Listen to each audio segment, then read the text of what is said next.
Welcome to FMA Talk Live. I am Datu Tim, and this is my wonderful co-host. Hey, PG Ties here, everyone. Oh, welcome. Hope everyone is doing well out there. Yeah. Little last minute announcement. Didn't get it up as early as I liked. Wasn't sure about the topic till last minute, and I was on the left coast. That's right. And do you want to go to get into that, or you wanted to start off with other things? So I was invited to Dave Kovar's ProMac conference, Rising Tides. Nice name. We talk about that a lot, don't we? Right. So I've taught at a couple of his events so far, but this was at the headquarters. So I was really pleased.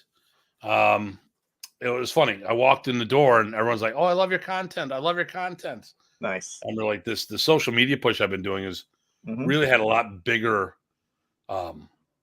impact than I thought would. And in areas that I really wasn't concerned about initially, I really wasn't thinking that people would be, watching it like this. I mean, it just, and some people back in the training in the 70s, like sat down. We sat on a testing board or no, they already did the testing. So it was the promotion, some demonstrations. I actually was asked to demo as well. And it was a big celebration, and guy sits down next to me. He's been training since the 70s. I'm like, oh, okay. As an adult in the 70s, and he's talking like, hey, I really love your video content. That's pretty cool. I like your swagger. I'm like, oh, so it's really been doing well. And then when I walk through the door, they walk up and they hand me my name tag. And I'm like, and how do you know me? Oh, I follow you on social media. I'm like, okay, great. So it's really been a huge, huge success. And the good thing I've been able to do, and this is probably the most important thing, find a bunch of people out there homes for training. There's a bunch of people out there looking for training around the world. And I've been able to find places literally around the world for them to train.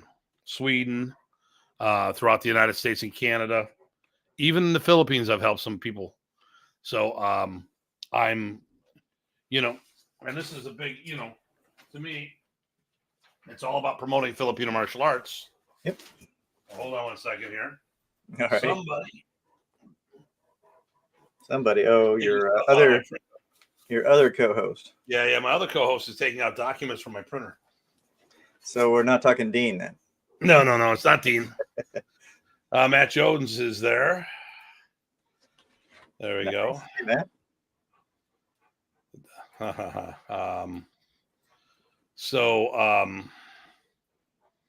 Yeah, but I mean, so Eric, who should be logging in at the end of the show because that's what he does. I just got him a league in Portland, Oregon. Nice. Yeah, I'm working on someone for Las Vegas. I sent someone Jackie Bradbury's way. Perfect. So things are, they're beginning to go well and go well for our people because, I send it to the people I know, Well, it's hard to send them to people you don't know. So, yeah. Or send the people that we work with. Right. And that want to be part of the team. Yep. Not to be confused with a team. So, but yeah, no, it's doesn't have quite but anyways, getting back to it, it was really cool because a lot of people knew of me, but it was the demo. They all I did was show a Sinwali, but okay. I showed how to do it. So this camp was really cool because everybody there was an instructor or an assistant instructor. Right. So I didn't teach material. I taught how to teach material. really get into it. And then, so my session was on the last day, and it was one of the most attended seminars. Nice. That's pretty good for a last day. Yeah, and it was rivaling the numbers throughout the whole weekend, including the business track. So the cool thing about the Dave Kovar's is there's a huge emphasis on physical martial arts. Okay. So he'll have 2 business tracks and a physical track going on at the same time. So it's really, really, good. Very reminiscent of the Maya Super Show when it's in Vegas, because there's a lot of that going on. And the nice thing here is this event makes personal connections a lot different than all the other events I've been to.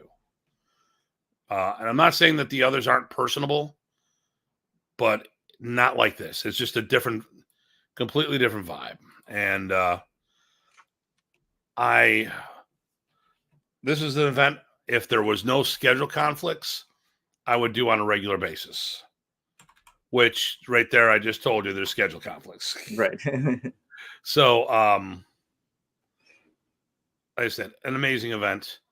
It was very good for me on multiple levels. And, it was good for the arts, because now I got people who are, once again, hey, do you know anyone out by me? Sure. Let me look. Let me see what I can find out, of course, I gave them my online university information, but same token, a lot of guys are looking for in-person places, training, and I want to help them find that.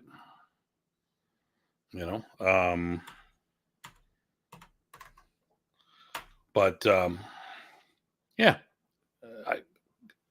I can't speak highly enough about that event.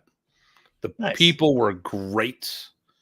Like I said, I did the angles of attack. I got into why we do what we do, because we've changed the order for better learning. I've talked about hitting and hitting through, and how that affects your footwork. We talked about how firearms, for those who are doing concealed carry or open carry, or if it's law enforcement, how a weapon system, even though if it is completely secure and it can't come out, it can still be used as a handle. So we want to keep those weapon systems away from our opponents. I mean, I got to go, and then I did the Hollywood and talked about how, we have to be entertainers at times. And I took a very effective disarm and put a little flash bang on there. And, oh my God. And everyone fell for it. So, because I have the 2 different color sticks, the guy attacks me. I disarm him, but I let my stick going down. And no, it's not the one Bobby Tabata shows, because people say, oh, Bobby showed you that. No.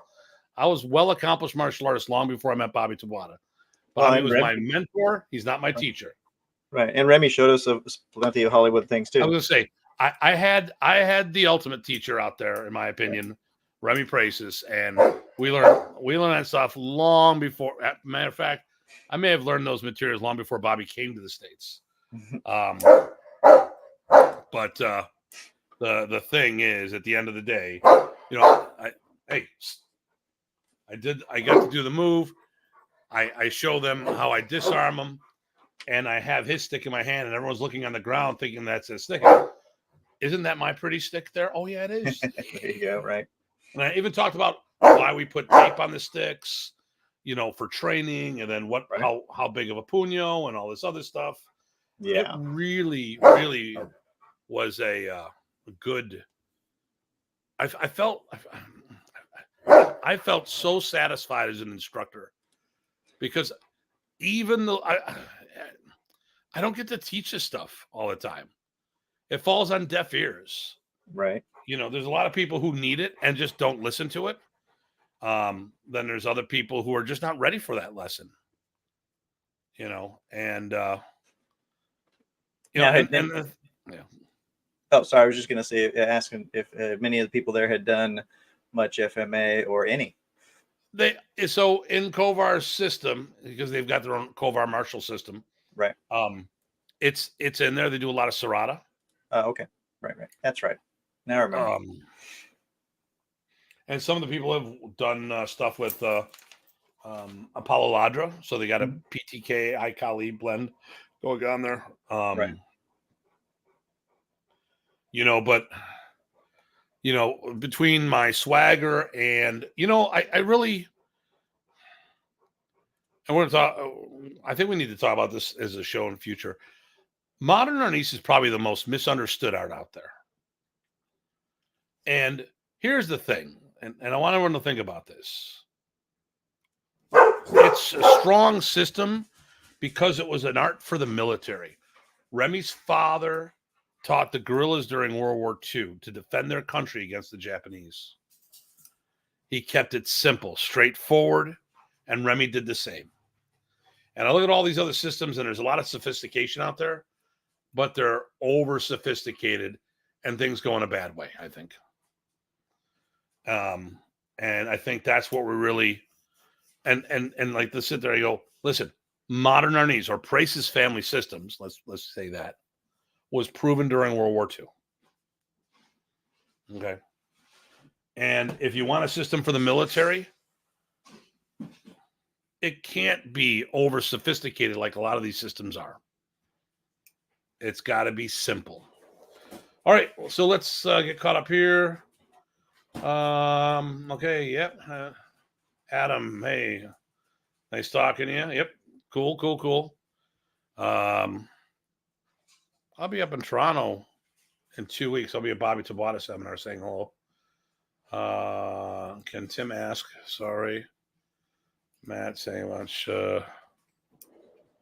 Okay. Oh, here we go. Daryl Richardson, how we doing? Hey, Daryl. How you doing?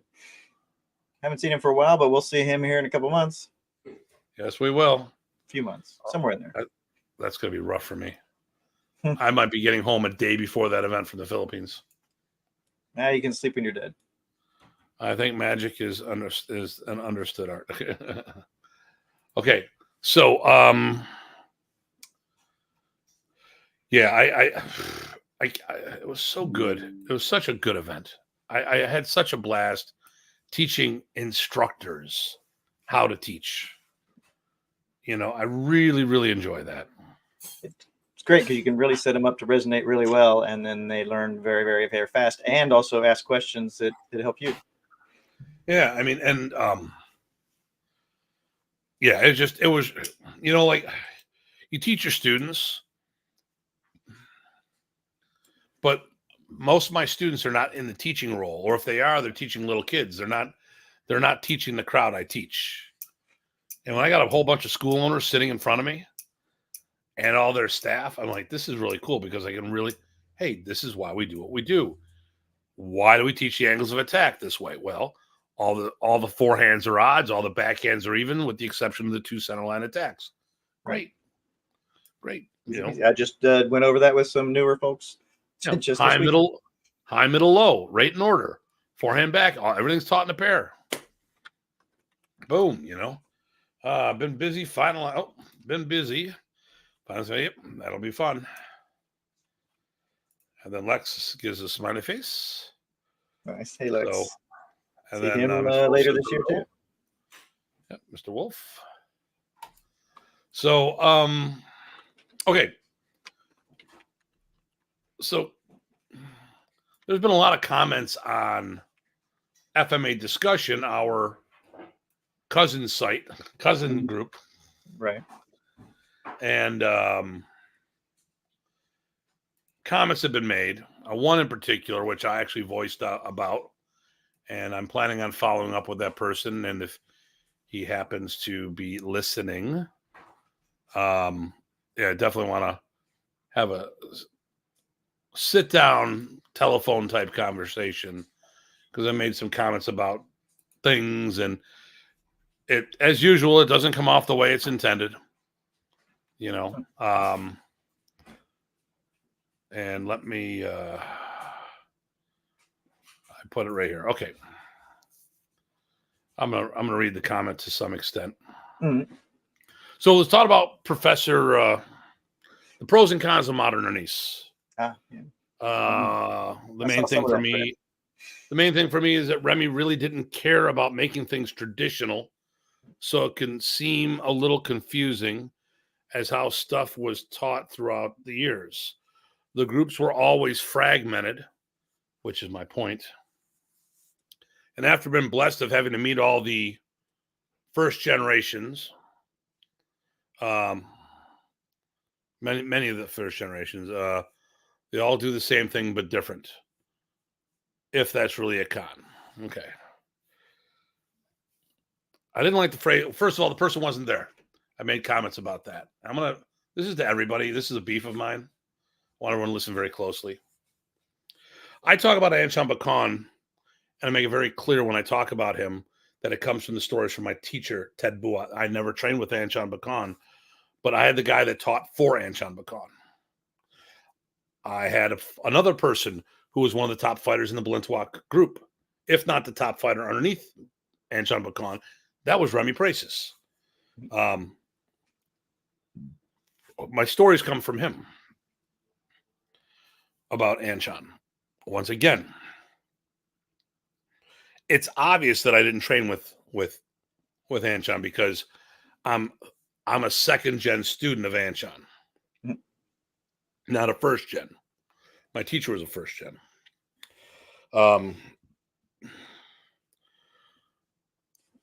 And there's very few first gen people left. Actually,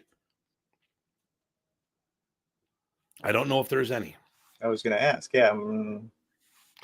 I don't know as well as you do, but yeah, nothing jumped into my mind. Okay, as an example, just so we understand, working with the old man doesn't mean you were his student. Mm-hmm. There's a difference. I would bring my students to Remy all the time. They were still my students. Mm-hmm. Remy promoted them to black belts. They were still my students. They were my RPCs. Professor, these people are ready for black belt. And he would give me the seal of approval if they were ready. He didn't produce them. They're my black belts on his paper. And I'm very specific about my words. But people have been getting sloppy lately. And they say things to make it sound like they were there. If you weren't there, make sure you make a point saying, like, what I heard was, or, I wasn't there, but Christian, one of the youngsters that are out there, he chimed in the post and made it very clear that he never studied with Remy. It doesn't mean you can't chime in about the art or the professor to some extent. We just have to make sure that, like many of my students knew Remy. Actually, all of my black belts, I produced 30 black belts for him to pass his test for basic black to first, second, third degree black belts. Obviously, they all knew him. Some of them knew him very, very well. Okay.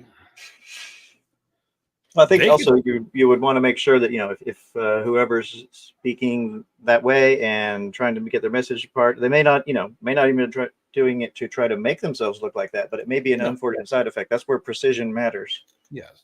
So here's the thing. People held me, I write posts out there. I've been doing it for decades, and people have held me accountable for everything I've written out there.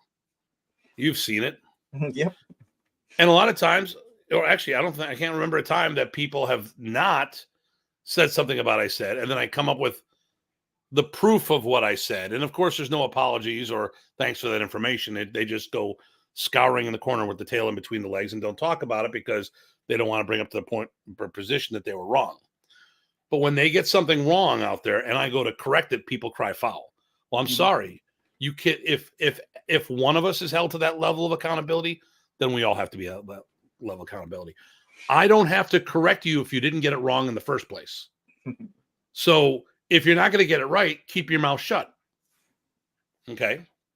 So I want to talk about getting it right, where this person should have kept his mouth shut, where the person should have said, it was told to me that this, I'm not sure how factual it was, but if we're talking the pros and cons of the art and he wasn't there, which he wasn't, this topic should never have been brought up by him. So this thing is about whether or not Modern Arnis was fragmented while Remy was still teaching healthy. Now, I talked to some. So first of all, let's paint the scene. Right off the bat, there was no internet. Well, okay, no, Not for dial-up most had people. just started. Right. Not for most people. Yep. I think a third of the population had computers at Mhm. the time Professor passed away.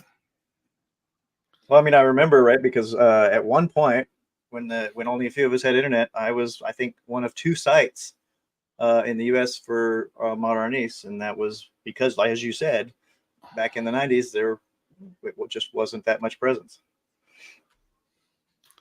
I'm gonna give 3 sites out there. So you had one, Mhm. I had one, and then there was moderneast.com.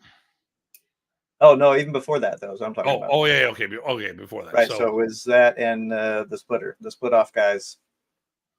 You know who I'm talking about. Yeah. So we're looking at 2000 or Yep. 2001. Yeah. Now you start getting more. Yep. 2000, there was 28.3% of Americans had cell phones. Mhm. The cell phones with internet started in 2001, the year that Remy passed away. Facebook started in 2004, YouTube 2005, Instagram 2010. Okay. Yep. Okay. And Remy was a beast, a freaking beast, a force to be reckoned with. And he did everything by mail or looking up in the magazines. Yep. Yep. Those Now, were great. Good old days. I felt, okay, so I thought we were all in tune with each other. Massachusetts, Connecticut, Jersey, Pennsylvania, New York, Ontario, Canada, Ohio, and there's geographically, you see these are all connected. Michigan, Indiana, Illinois, and then a jump down to Texas. And And we Florida were at the time, at one no, point too. no, no, Not yet. Not yet. no. Or And this is going to be my point. My whole okay. point is okay. So that group was in sync with each other. Yes. Yes. Okay. That was my impression. That group was in sync. Yep. The Before Philippines weren't in sync with us.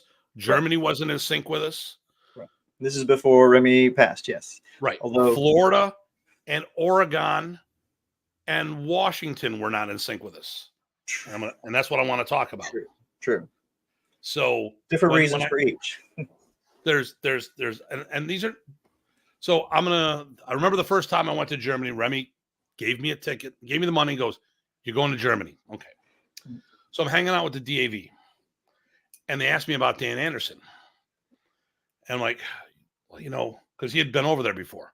I go, Dan is like geographically challenged. Because Remy was on the West Coast and then he moved to the East Coast. And he hardly ever went back to the West Coast. Yep. And if people weren't hosting him, like Dan was at one time, he wasn't going out that way.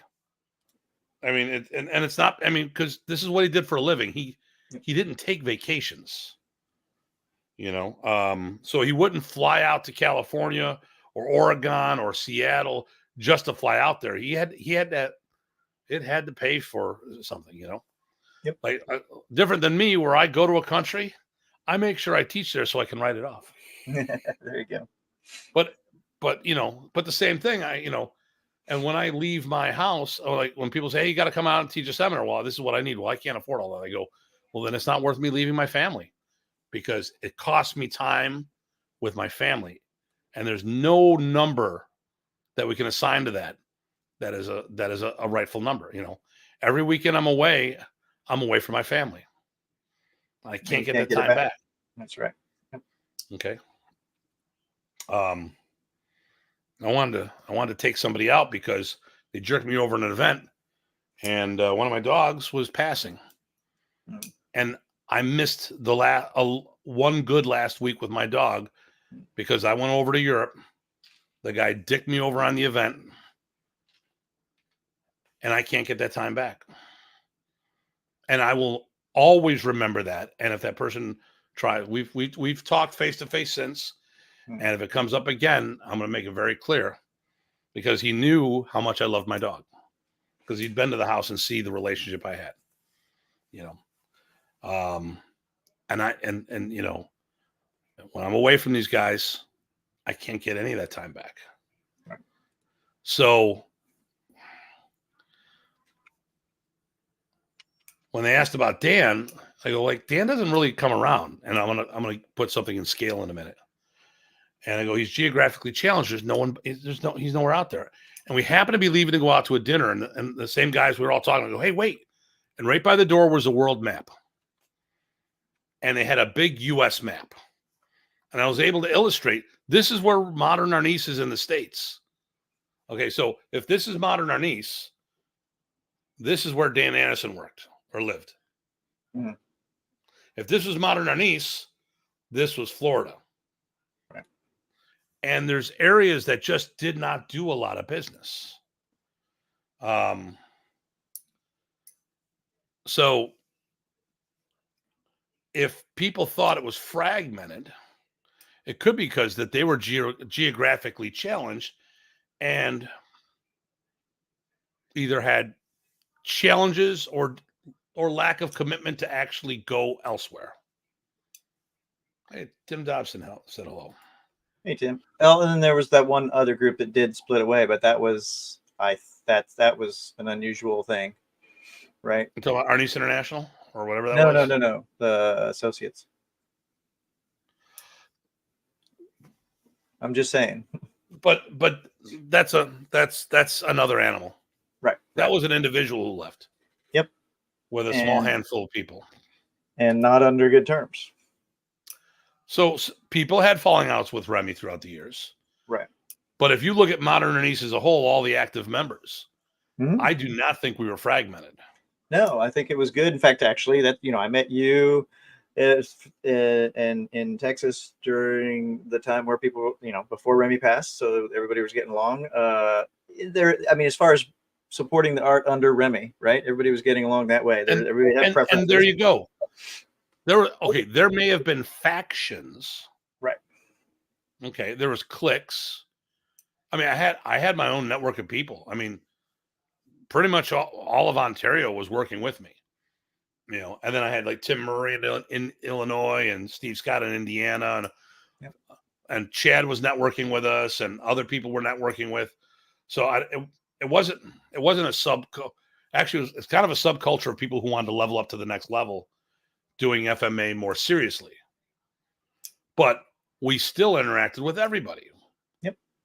And because we were all about Remy. Yep. So he was still alive. He was still the glue. And we had a great network of going around and doing something. Now, here's the thing. If people say, well, the classes were different elsewhere, like the structures and all this other stuff. I'm like, well, like in Buffalo, we shared our curriculum with each other. It didn't mean we followed each other's curriculum, but we shared that information. We had the camp tests. We shared all that with each other, and people could choose to do what they want with it. Yep. Well, what's your curriculum, Tim? Oh, I like this. Well, I would change this, that, and the other thing. Well, then go change this, that, and the other thing. Right. The approach, the order, the order, all that. Yeah, it was actually. I remember that in Texas too. We would share and compare notes, and it was actually good for everybody because we made sure that we did what we wanted, but we also didn't forget anything. Listen, did everyone like each other? No, because we weren't there for each other. We were there for Remy. He attracted a whole bunch of people that normally might not have ever wanted to hang out with each other. Well, let me remember, I'm going to throw another bone into the fire here because, you burn bones. So people I know have said in the past, and to me, I don't get it because it's a chapter, but there was the thing of, the Can-Am chapter of IMAF being somehow separate. It wasn't, but why don't you talk about that a little bit as well? That's, again, actually us getting all along and working as Remy wanted it, directed us. Okay, so let's paint the scene. At the time, the Canadian exchange rate was close to, and at one time, 50 cents on the dollar. Mm-hmm. Hey, Jason, and here we go. Jason Arnold, how you doing? He would remember. He was one of the Canadians. Yep. So Remy, it was too expensive for the Canadians to bring Remy in. Yep. Really what it boiled down. He goes, Tim, Canada's yours. I want you to go in and develop Canada. Okay. And Jason, who's just chimed in, was one of the crew that would go support the seminars in Buffalo, as well as support the seminar or the camps in Michigan. Mm-hmm. Now, Michael Donovan was the guy who brought Modern Arnis into Canada. he would host them in periodically, but when it's 50 cents on the dollar, it made it really rough. Yep. So, you know, a $2,000 seminar became a $4,000 seminar. And that's before all the extra expenses. So Remy had me form the Can-Am chapter of the IMAF. Yeah, there we go. We were 100% part of Remy's group. Yep. Okay. That's the way I remember it. So Remy said, "Hey, I want you to do this." You know, so I didn't want to make a Canadian chapter. I'm the American. How does that make sense? Now, initially, we were going to do the Great Lakes chapter of the IMAF. Something went sideways with that. Someone played some games and heard I was going to use the name and then captured the name before I could. Okay. Worked out better. Can-Am chapter of the IMAF is much stronger. Mm-hmm. It was a group that worked inside. I mean, I was Remy's Can-Am director. My job was to do a whole bunch of things for Remy. Mm-hmm. Okay, here we go. Datu was our rep and leader to prepare us for Professor. You want to read that one there? Sure. Let's see. From Mud, there we go. Think how many divisions of Christians kind of like all the different groups from their same idea, but different groups. I mean, people are always going to factionalize. It doesn't mean they're fractionated, right? It doesn't mean that they're split, right? You're split once you separate and make your own organization, sure. But if you're all united under a single person and there are different people that prefer different people, that's just human nature. Not a big deal. So we had a website with schools listed because Remy's page didn't even have that because the people managing it was terrible at doing that job. Right. I had seminars for Professor. I also had seminars that were for the students, you know, like me and somebody else. Hey, how you doing, Rich?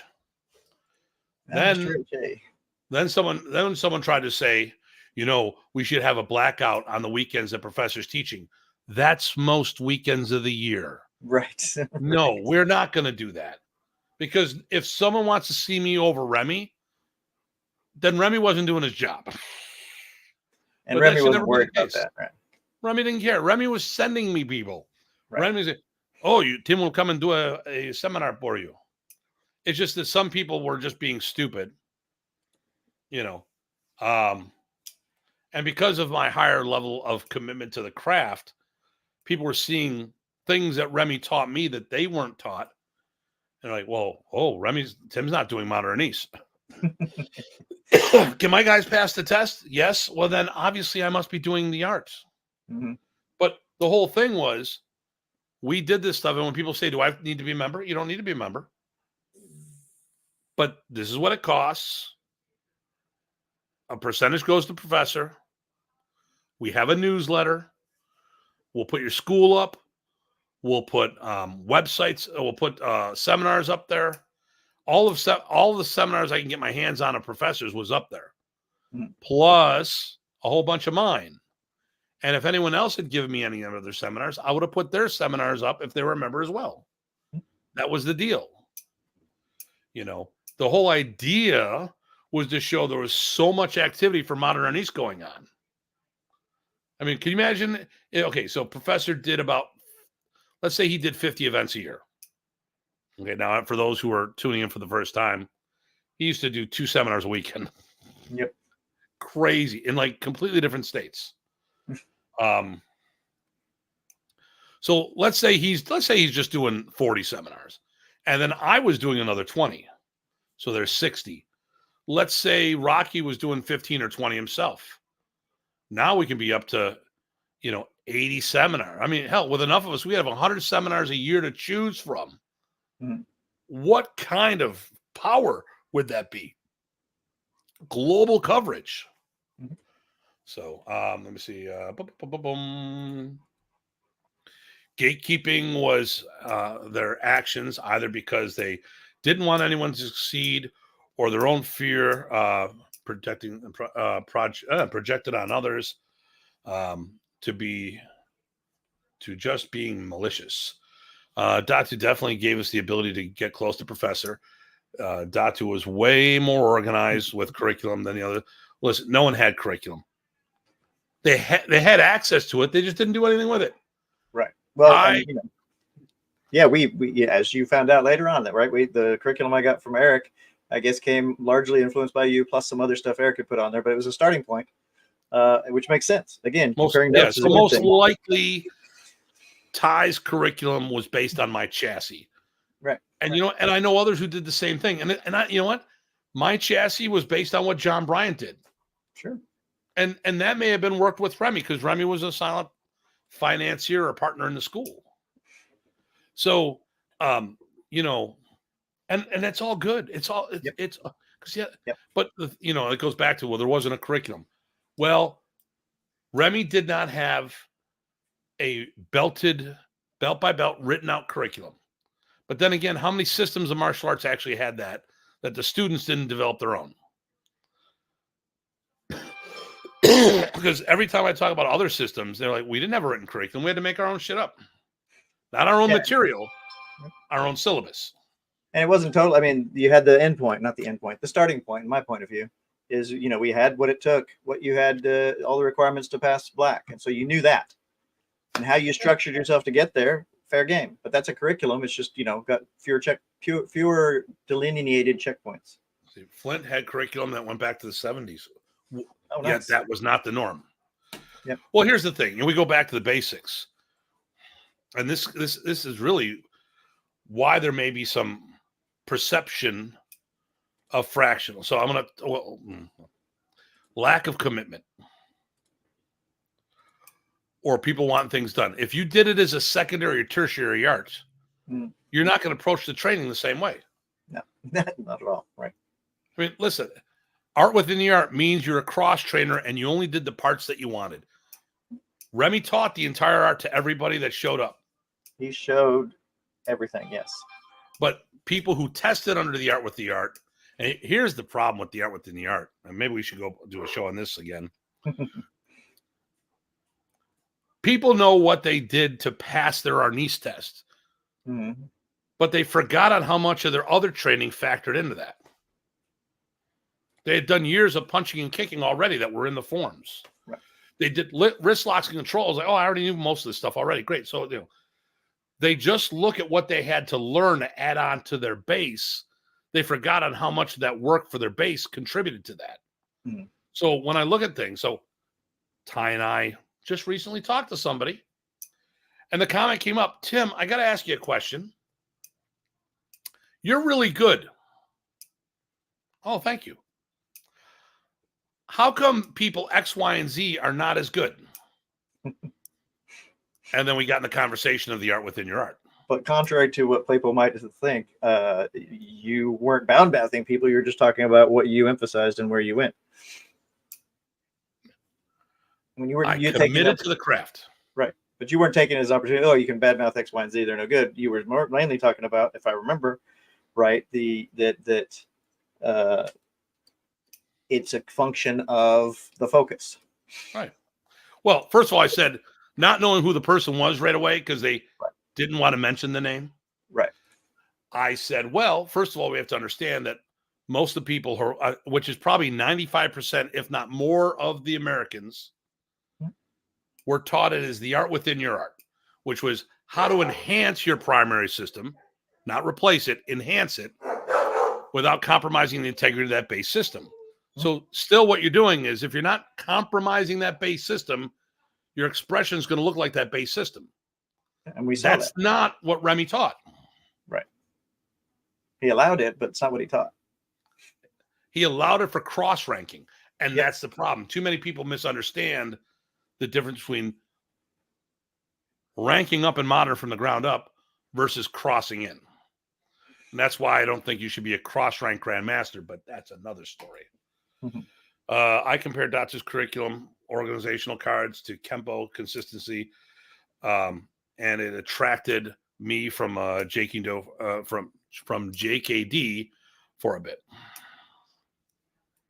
So Jason had Kempo karate.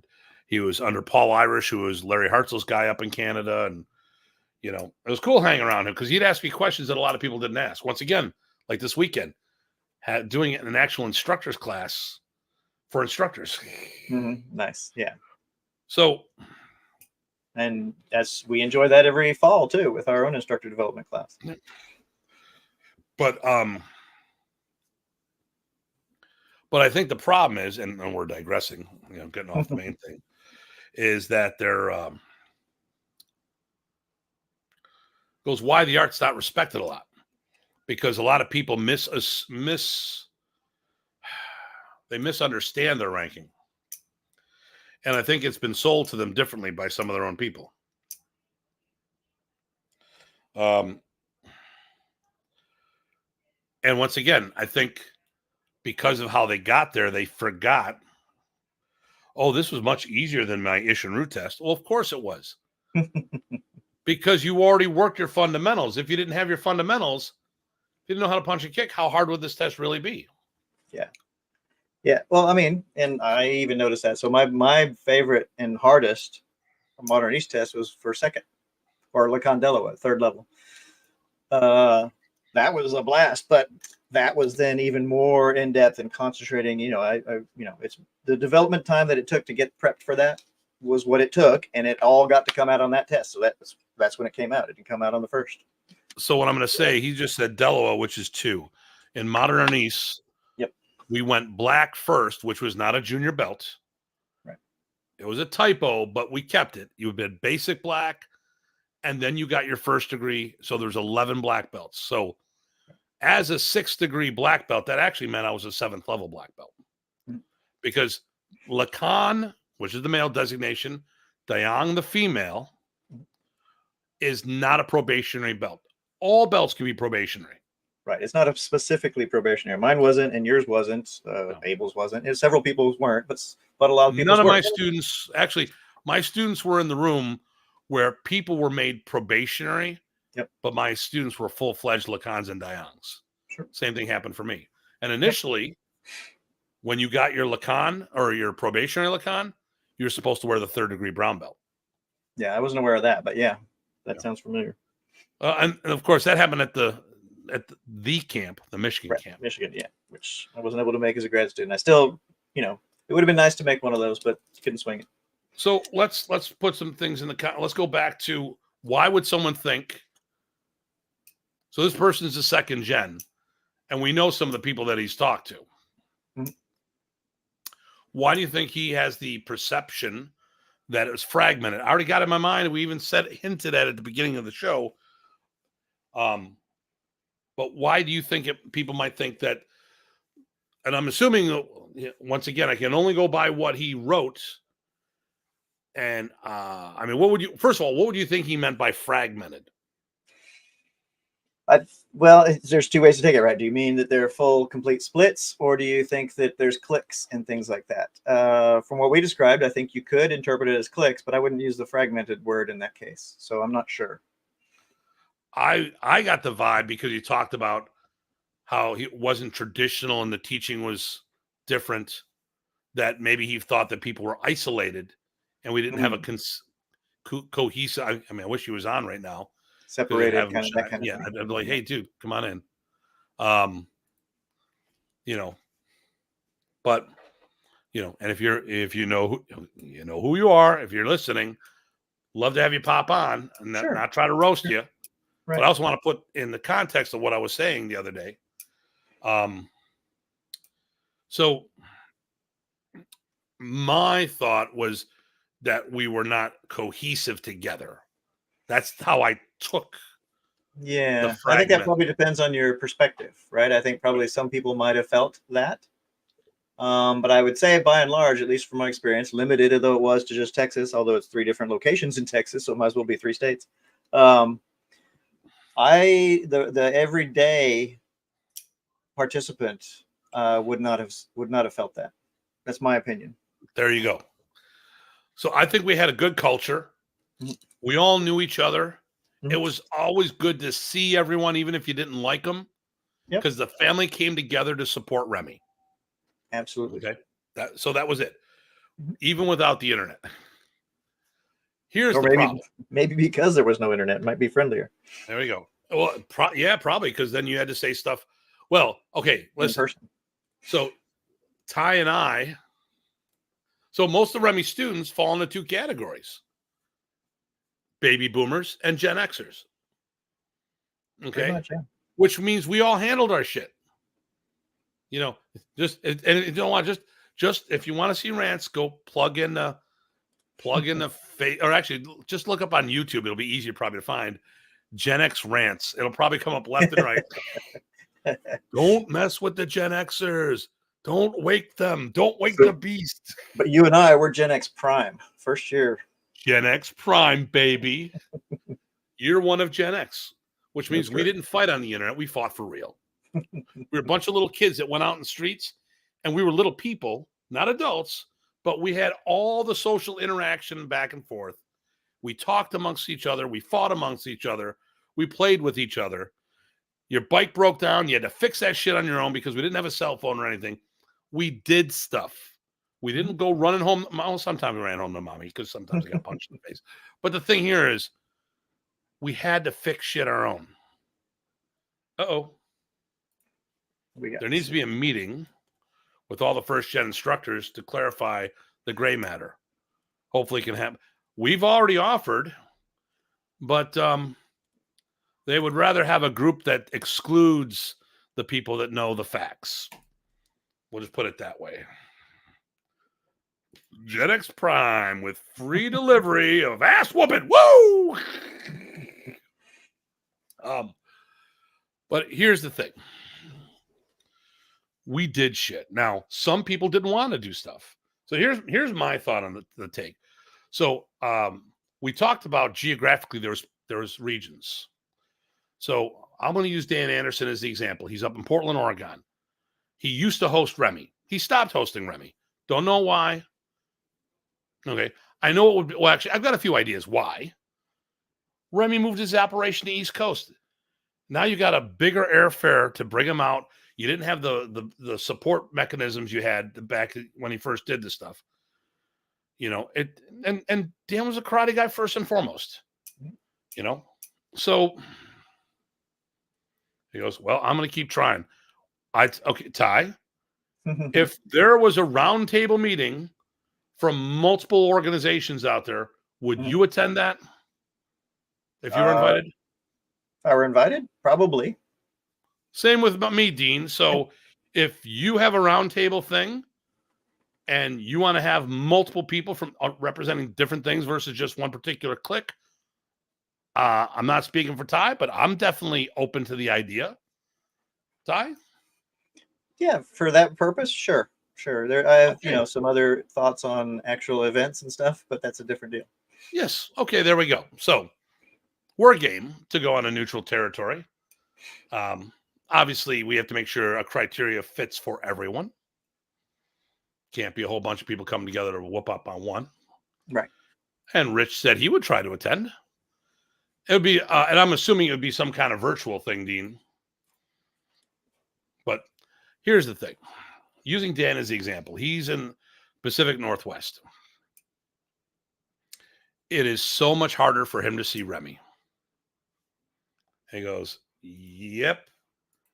He goes, the purpose would be for the student body to correct. Okay. So here's the deal. You got Dan, who is way over there.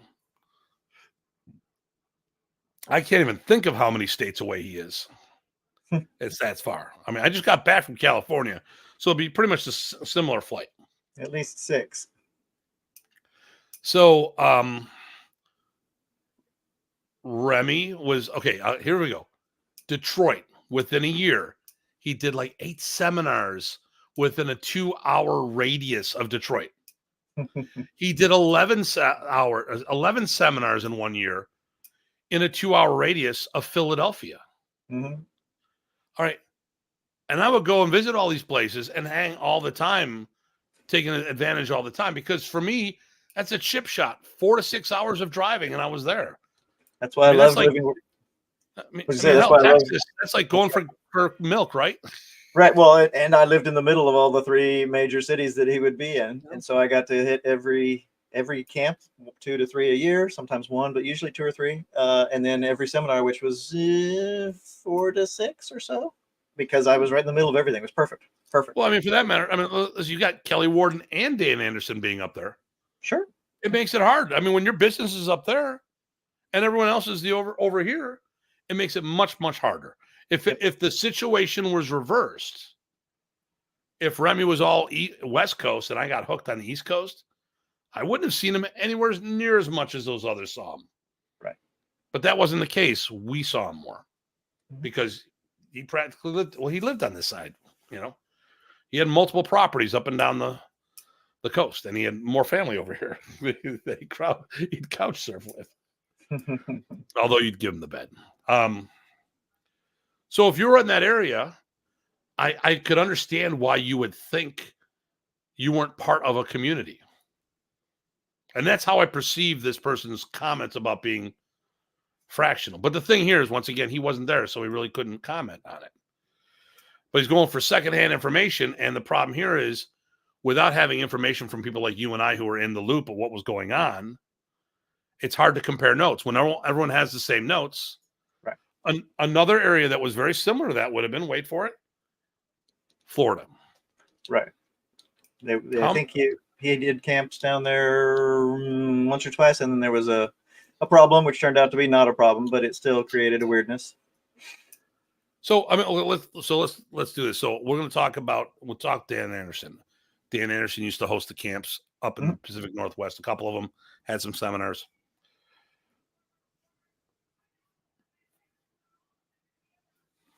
I want to say this the right way. Okay, let's back up and then we'll use him as the example. Or I'll give you a couple names out there. I am not going to fault anyone for their decisions, but those decisions, there's repercussions of those decisions. All right. I don't have kids. And the reason why is that I put my martial arts first and foremost. It was my career, it was my passion, and then my career. I would not bring a child in this world that I could not properly support. That's what a man does. A male just puts his DNA wherever the hell they want and don't worry about shit like that. I'm a man. I was brought up to be a man. And yes, I'm a Gen X man, so I can say the word man, even if it's not the PC thing to say, but screw y'all. I'm a freaking man. I'm not going to bring someone in this world that I cannot provide for. I'm too old to have my own child. So my thing is, I bring in dogs from shelters. That's how I can, I don't like seeing dogs killed. I provide good homes for them. Ty's met a whole bunch of my dogs.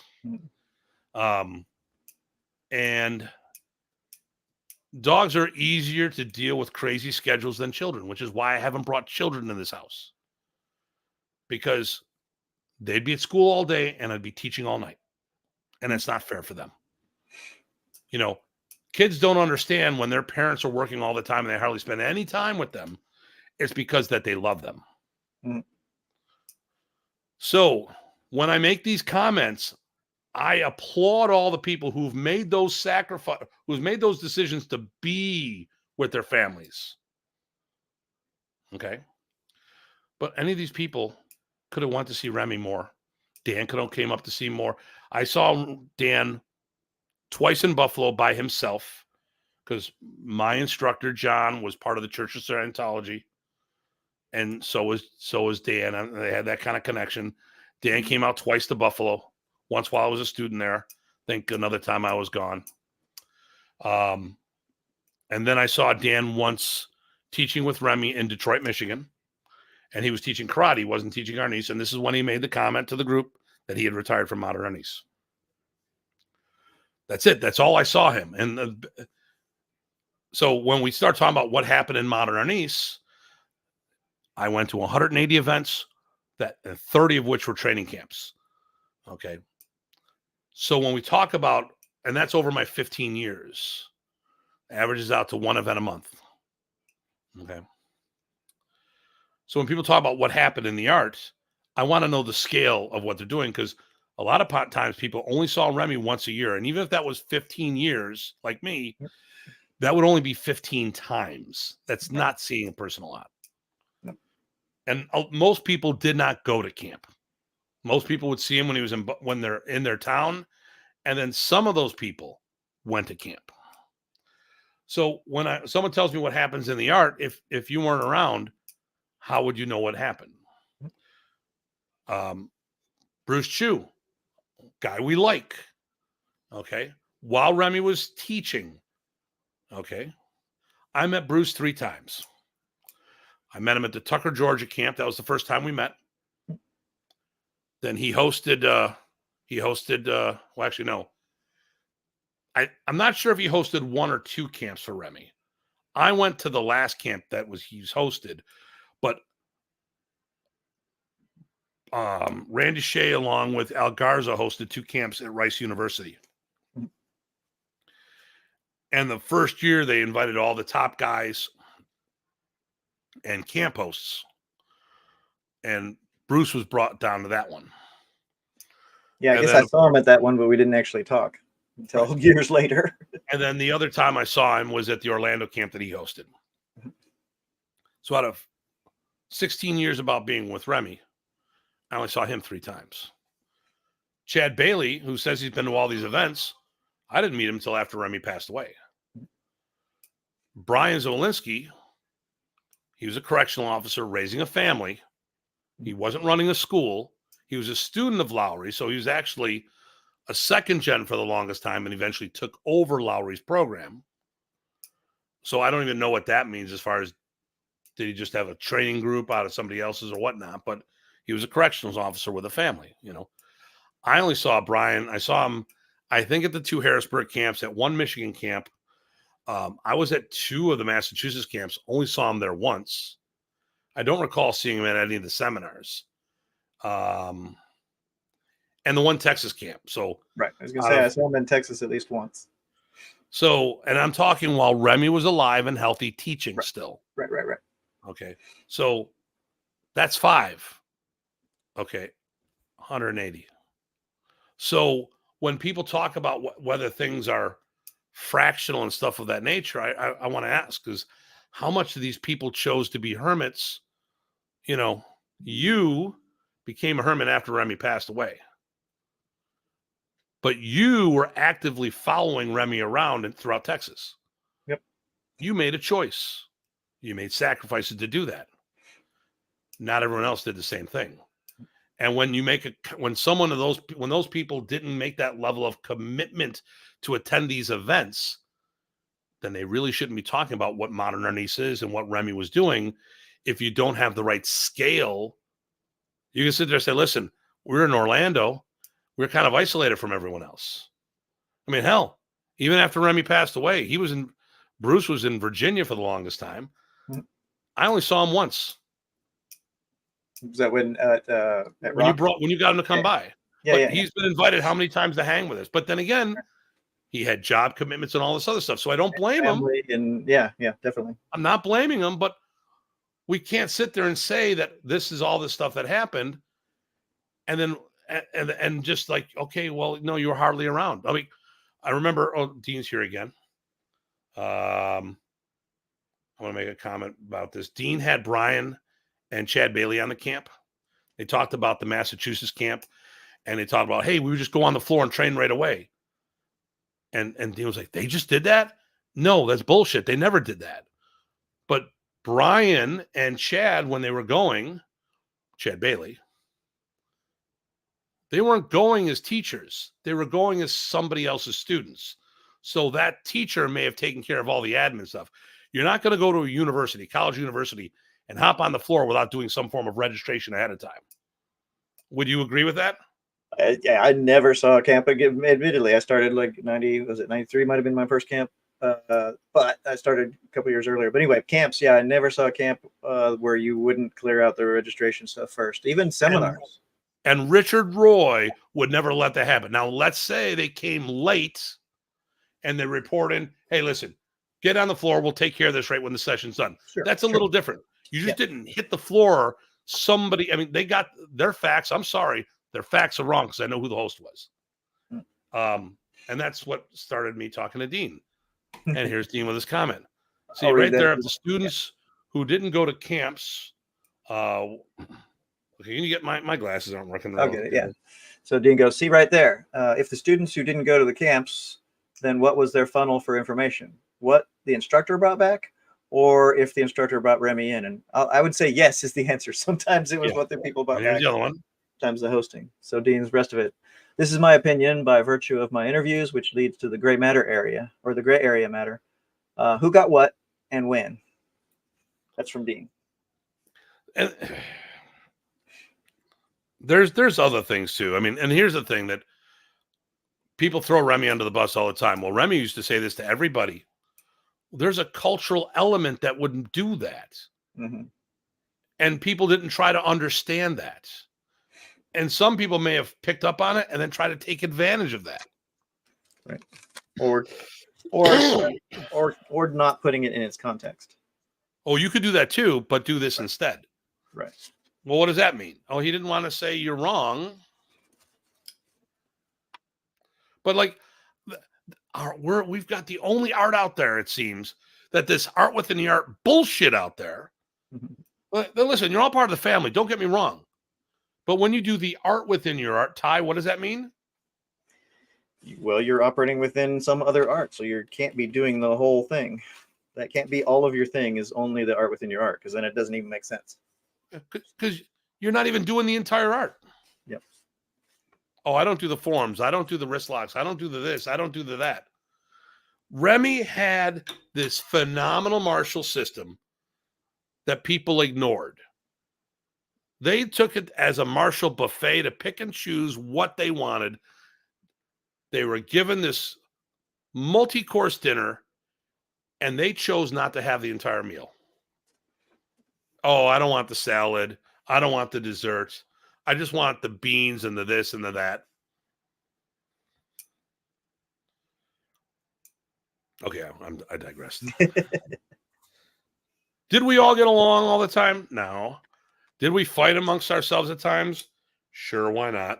I would say, as far as the events and the camps and the seminars, yeah, we got all along all the time, because none of this stuff happened during that stuff where everybody was professional, because Remy wouldn't allow any other thing. We were there for Remy. Yep. There was a couple people that tried to imitate Remy too much. There was a couple people I was going to knock out because they did the finger thing, the tap out thing when someone's tapping out, and they were trying to be like Remy. And I saw someone almost get his ticket cashed by a correctional officer instructor. Like, is there a problem over? I mean, this guy was going to rip Mark the Tartar off. Oh my God. 6'4" Ishinru. Actually, he's a defensive instructor at the police academy, hardcore martial artist. Sure. And someone's at our camp that we did in Buffalo, having the person tap, and they're trying to be Remy. They're not. Mm-hmm. The person's in pain. And this guy was going to rip him up right there and beat the living shit out. I saw it happen another place. I got in this guy's, I was going to knock his ass out. I go, you're not Remy. Stop the bullshit. Right. Remy, this guy just hurt someone. Oh. But I got my revenge, because I would just sit there and say, Professor would do a technique. I go, hey, Professor, could you do a throw from there? Bam.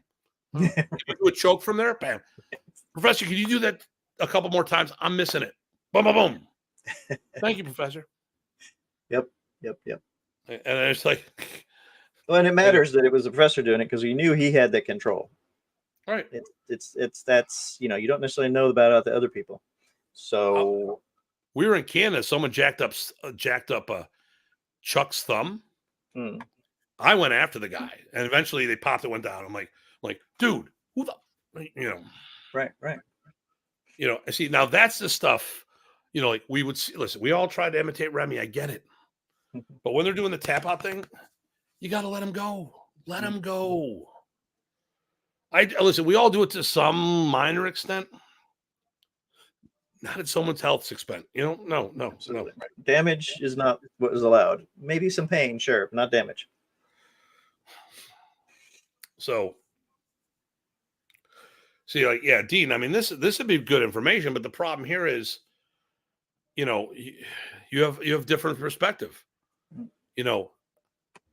I remember, once again, it was Dean's show that Brian made the comment, oh, Remy used to come in and beat the crap out of people and take the toughest guy and beat him up and then get in and recruit people. And Dean's like, I wouldn't. No. I'm like, no, Brian, you were Lowry's student watching Lowry get thrown around. You were like, wow, he can throw my teacher around. And like, no, Remy took the best person in the room to demonstrate the potential of the art. Right. And as a student, as a kid, looking up to his teacher getting thrown around. But it wasn't about Remy beating the crap out of people to get them to go to camp, because really, people would just say, that's fucking bullshit. Why the hell would you do that? I don't want to be around that guy. He doesn't take care of the people in the seminar. Look, if the person that if he really was beating someone down, that person was not going to be doing the rest of the seminar. So he used him as a training dummy, and he was very effective, and it was very impressive, but he didn't beat the crap out of him. That's my take. Okay, you can read this one because I'm gonna. Sure. Dean Franco. Well, he also said something before too. But anyway, so mind you, I'm not saying. Let me get back up there. So Dean first goes, the art within your art has caused confusion per feedback I've received past interviews. Got it. Yeah. Mind you, I'm not saying the art within your art was not a legit aspect of maybe Remy's approach for those that wanted it or something like that. He'll finish in a second, probably. Yeah. Listen, I have no problem cross-training. I have no problem cross-ranking. Unfortunately, the article kicked, which was one of the biggest shots in the arm, was also one of the biggest kicks in the butt. Right. And because Filipino culture and okay, here we go. Legit aspect of the overall art. Yeah. So what we said. Yeah. Yeah. But I think what it did is established a very, very wide range of expectations, which unfortunately, or lack thereof. Right. So either very, very low expectations if you're really, really dabbling, because he'd rather have you doing it than not, which is great.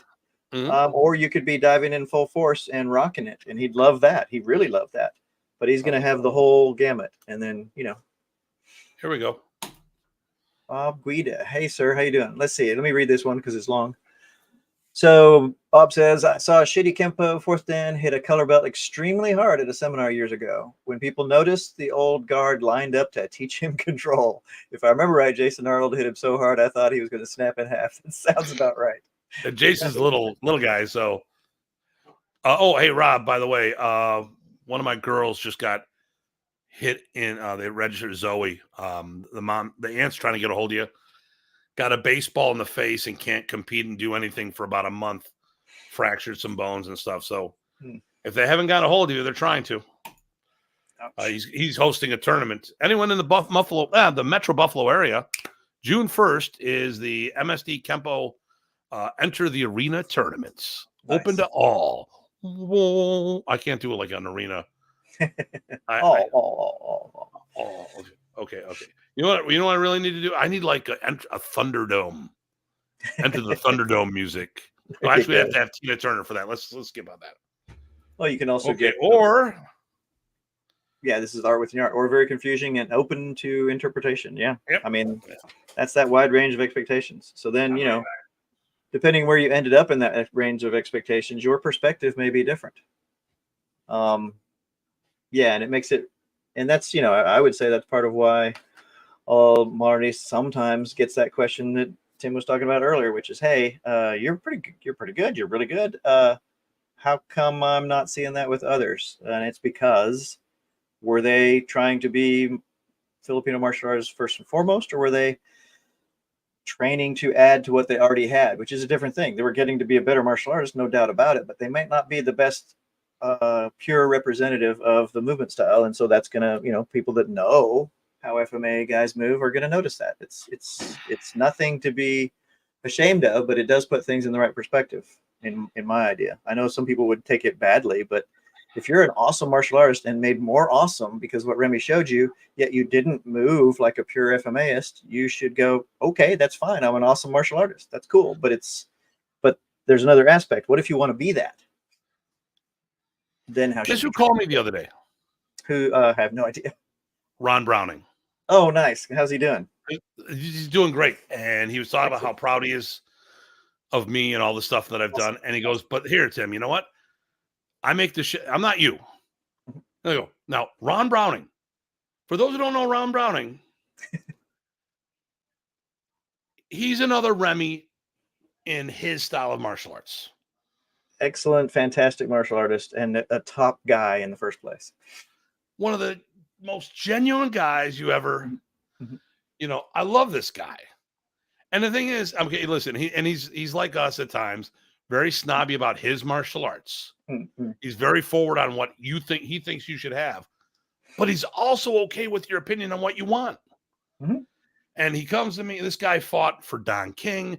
He trained Guy Mesker to be the UFC champion, Dan and Sansu Kung Fu, and would travel and teach with Remy some. Mm-hmm. Most likely, if Remy would have been healthy when Wally stepped down due to his medical condition, Ron probably would have stepped up, not his son. Not to take over the art, to take over the position in the Big Three seminars. Right, for the grappling part of things and all the other things he could bring. Yep. So we were talking, and he goes, Tim, man, I don't have what you got. You got so much more when it comes to the stick. I just make it work. Forehand, backhand, center. I'm like, dude, that's what I talk about all the time. You're doing the same thing I do. Yep. I don't have your finesse and all this other stuff. Now, this guy is, he's another Remy. He's another Wally J. He is the MMA version of Wally J and Remy put together. It's like their love child, but different. But there you go. No, he's amazing. Yeah, if anybody gets a chance, you should check him out before he's not doing this anymore. I'm not sure, but he's got it right. Yep. He's cross training. He goes, I can't teach what you teach, but man, I got it. I work it for me, and he always defers. This is a guy who's a grandmaster and defers to people who are more knowledgeable in their respective arts than he is. Yep. Chris Davison, Datu Hartman, Rob G. All right. Hold, you can have I'll read the Dean one. Yeah. So Dean's back says a roundtable with all could solidify the confusion, I think. Upcoming students may never know what is modern Arnis pending what they're exposed to. Maybe they are getting just pieces pending lineage and what their instructor received. I mean, that's what you always get, right? Whatever your instructor shared with you, sure, those are the pieces you're going to get, or a superset, because you might not get everything they shared with you, but it's certainly they can't share stuff with you that they don't have. Yep. Guida says, stop smoking. Nice. Oh, I don't want to pull that other guy up. Yeah, that's interesting. I don't know who that is. You could put another post. I don't know. I don't want to bring your name up, unfortunately. Well, Mr. YouTuber, I'm not going to bring that name up on our thing, even though I may have said that earlier. Listen. You know who the most hated man is? The one that speaks the truth. And the problem here is when it comes to a lot of this stuff, people can't be honest with each other because they can't be honest with themselves. A lot of people don't want to hear the things. I'm very careful when I talk to one of our acquaintances because he has family who's in the industry. And when I say things, I don't want it to come out like I'm trashing his family members. Mm-hmm. I constantly talk, people ask me, hey, what do you think about so-and-so? We don't get along. I was just at an event. Buddha Brothers and I were talking about possibly doing a project together. They asked me about some other people. I'm like, talented martial artist, but the person's got baggage. But hey, by all means, work with him. If he's working with you, you should do it. He knows the shit. Mm-hmm. But here's the baggage that goes with it. Talked about our friend Pintados. Had a good day. I go, hey, he goes, his videos are probably one of the most successful videos that they put out there. I go, good for you. We like Pintados, mm-hmm. But we talk about all these different things, and it's like we talk about stuff. I don't want to give it away, and they understand that there's some people out there I try to avoid. Not because they're malicious, their compasses are calibrated differently, and they just don't understand. And if we're not all calibrated in a similar direction, there could be some issues.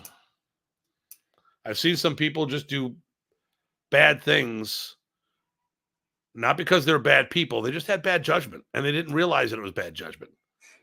And as much as you try to educate them, it's still the same. I'm like, okay, you got to do you. I'm going to do me. Ego, pride. Whose Jimmy is bigger? Mine's not that big, so it's a problem with the thing with ours. Okay, yeah. People gonna people. Yeah. So, I mean, Dean, like I said, a round table, if you're going to have the different factions as opposed to all the different people that decided to click together. See, I think the person who's instigated this, the person who made this comment that inspired this topic, is hanging out with a bunch of misfits that are on their own. And if you really look at things, they have no impact or following. But they get from in front of a lens and they try to say stuff. So, well, aren't you doing the same thing, Tim? Well, I got close to 50, or we got schools around the world that are networking with us. Okay, we've got a group. We have training camps. We actually have an organization. It's not me and a handful of people training out of my basement or my garage, teaching out of a part-time school, doing hardly anything, Now, I've got members who do this out of passion. Ty's a perfect example. He doesn't charge a dime. We charges him, but it's not in money. They have to put up with me. There's a level of commitment. That's right. They have to do, because he trains outside all year round, snow and all. Mm-hmm. Hey, Miguel, I hope, I never heard from you. Did the seminar go well? So I visited a school. Nice. Hey, Mike. Nice. So if you're in Rancho Cordova, which is part of Sacramento or suburb, little hidden gem in there, Rancho Cordova Martial Arts for Yao Yan, Filipino Thai boxing, and Doce Pares. Plus, he's got phenomenal martial arts supplies. Pass on our hellos also to your better half as well. Yeah. No, they go, hey, PG Thai. Dan Medina. GM Dan, how you doing, sir? Watching on your drive home. You're watching and driving? Why don't I even feel yeah, well, I don't know. She says hello. Good. Awesome. Good.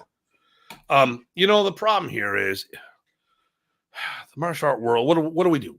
We take a bunch of insecure people and turn them into insecure egomaniacs. And then we become a bunch of alphas. He's doing well. Nice. And then, of course, you get some people who know how to interact with people, or just people who are just so confident with themselves. They're like,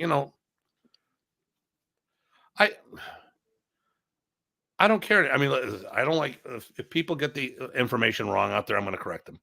I'm not going to back away from that. Our history needs to be told the proper way. Okay. Facts are facts. Mm-hmm. Okay. We cannot get them skewed. You want to give us your opinion on something? That's fine. If you're going to give your opinion on something and you weren't there, make sure you clarify. I'm not old enough to do this, but it sounds like to me that X, Y, and Z. Mm-hmm. Great. But I tell you what, we were a team. We didn't always get along. You have a Super Bowl team. Right. Doesn't mean all the members get along with each other, but they were there for the main goal. I can remember several groups sometimes helping out in the sidebar training sessions, like in between sessions or whatnot. And all these people that necessarily get along together were still helping the rest of the students together in small groups. And it was good stuff. I would get Randy Shea's people, Chuck Goss's people, Kenny's people coming up to me, asking me, hey, how do you do this technique? Yep. How's the form done? I really like the way you do your abanicos. What's your training method? And, actually, I remember Karen coming up to me at the Amazon. She's like, Ken's my teacher and all this, but, I really like him a lot. But how do you, I go, it's not disrespectful asking for information. Right. I mean, he's one of the juniors. I mean, he was coming up, and I have black belts that were the same degree as him. Of course, I would know more information. That makes perfect sense. Not to mention, as we talked about, he was one of the men. I mean, once again, I think 95% plus was the art within your art. Just remember that. The question here is, you got to ask, who wasn't the art within your art? You're watching two of them right now. The only difference between Ty and I is he did foo for, well, okay, that too. Okay. Here we go. I got it. There you go. Ty did foo first, but I know his teacher. Like I said, we're related curriculum-wise. His teacher taught him as a standalone program, just like I did my Kuntao, my Sikran, my Balintawak. I learned these arts from the ground up. So it doesn't matter if you started somewhere else, if you trained it the right way. Okay. Heck, I had two separate programs, two separate clubs, both on and off campus for those two arts. Datu, I told Bill Adams I'd get him an invite onto one of your podcasts. Is there a sign-up sheet? So, Bill Reynolds is an interesting cat. He's actually a legacy black belt. His father was the one that brought Ishinru Karate to Buffalo. Wow. And then handed it over to someone else. I really, you know what? I would love to have Bill on the show. I guess we need to figure out how that would work, because we are a Filipino martial arts show, although he is part Filipino. But he's teaching Ishinru Karate. Right. So,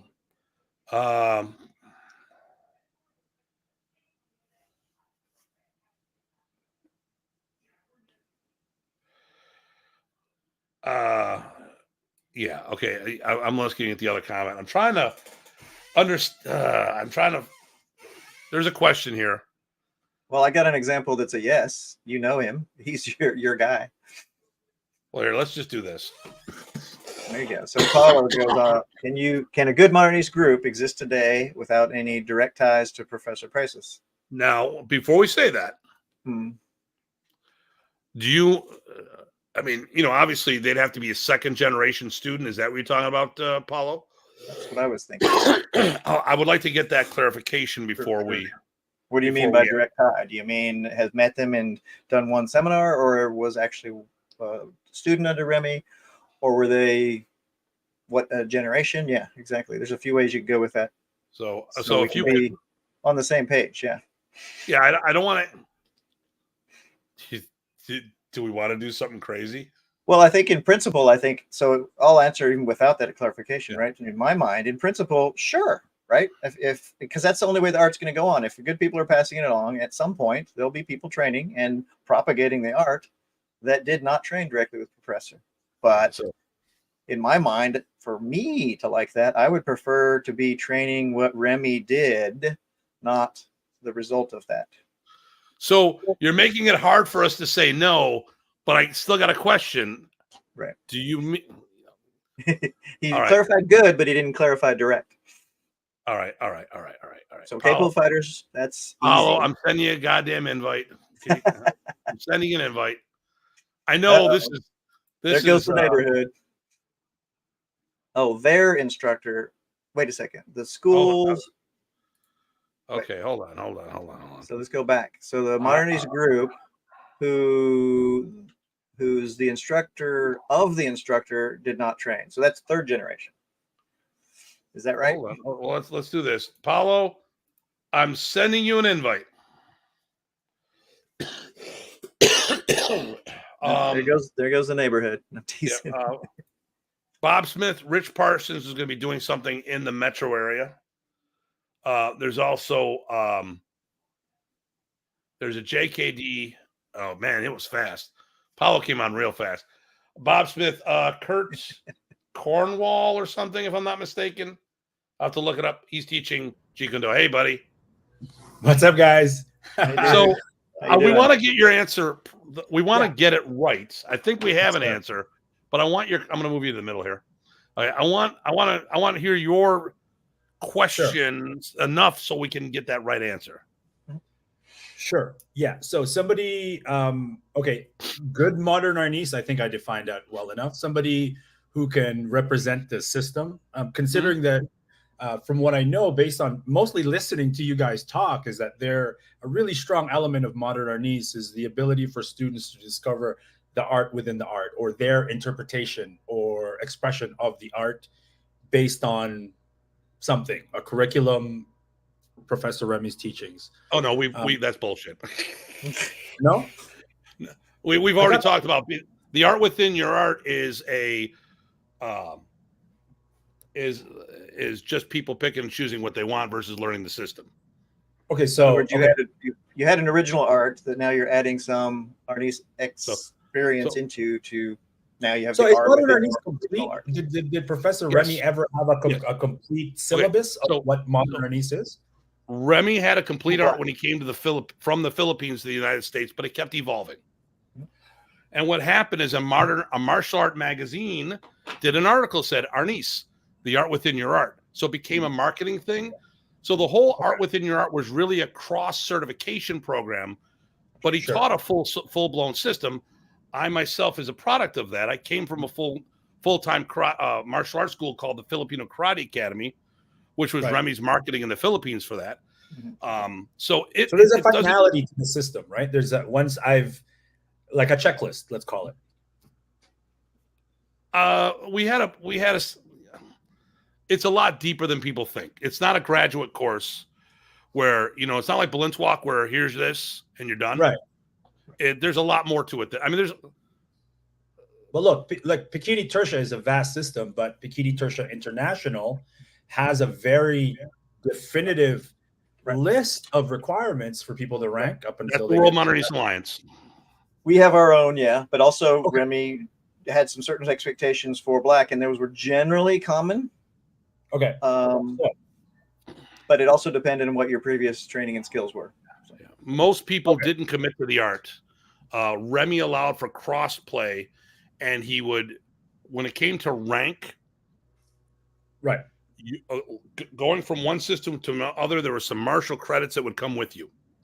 So he was moving towards more and more people doing the art as a standalone program, but very few people actually came up with that mindset. But Remy had that art, but a lot of people never committed to it because their other arts were working for them financially with their schools and stuff of that nature. Why would they turn their back on a lucrative Taekwondo school or a karate school and turn into an Arnis school overnight? I mean, Inasano's had people do that, and Brazilian Jiu-Jitsu's done that, but there wasn't this big hook for Filipino martial arts like the UFC that would help facilitate this, or the movies. So there is a full-blown system. Ty and I both do it. And so going back to that question, though, going back to that, because I can't stay for very long, so I want to make sure that I can clarify the question well enough. So would an understanding of that complete system be a necessity for you guys to even label a modern Arnis group as being good? Or is the explorative discovery is which holds more weight, the completion of the syllabus or the spirit of modern Arnis as far as what constitutes good? Like, can I have 70% of the syllabus, but then we're a really strong fighting group? Would that be enough for you guys to go, okay, that's good. That's a good modern Arnis group? Or would you require 100% of both, really? An understanding of this. Ideally that. I mean, so when you're asking the question, the person that we were going to say off the bat, but want to make sure we got it right, Craig Mason. He is a second-gen black belt. He's through me. He does the art as a standalone program. The only modern Arnis black belt, to our knowledge, ever to become a full-fledged dog brother. And he works the material all the time. So we're a conceptual art, but we use specific techniques to teach those Yeah. concepts. So, yeah, I like Craig Mason a lot, but he wouldn't be part of the question that I'm asking, because he really has a direct tie to Remy by way of you. Right? So that's a direct. I would consider well, that. then his students. I mean, his students now. His students. You're right. If his students started a Modern Arnis group, and they broke off from Craig, right? Do they have the ingredients to become a good Modern Arnis group? Good. Yeah. It all depends on how what they do, how much of their training they've done. Right. But they have the ingredient. They have the potential to. Potentially. Okay. Yep. So that answers my question. Yeah. It's possible. If here's what I would say is, if you studied with us, the World Modern Arnis Alliance, with our curriculum and the support mechanisms we have for our, because we now have third generation black belts teaching out there. Right. So if with all the stuff that we've done, if people decide to split off, and you'd have that potential. If you came up the art within your art, I would say no. Because the thing is, there's this mindset that it could be blended with anything willy-nilly, and it's not Remy's system. And we're trying to promote Remy's system as much as, I mean, and for me, it's about propagating the art to keep it going generations afterwards. Okay. With the core being what Remy did. But I think there's a weird thing with that might help with this too, is there's two ways to take the idea of the phrase "make it your own."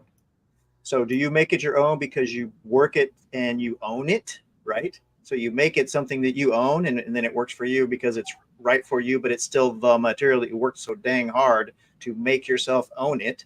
Or do you just add things willy-nilly and make it your own because I'm gonna adjust it and be creative? At some point, I think, one is more what I would want to prefer, which is the former. But there's probably a spectrum there. But I know that some people go way far the latter. Can you guys break it down for me? Like, let's say hypothetically, I wanted to be recognized by credible people like yourselves. I don't want rank or anything, but to go, yes, Paulo can exhibit and has an understanding of Modern Arnis. What would I, broadly speaking, need to be able to demonstrate to you guys that I am capable of doing?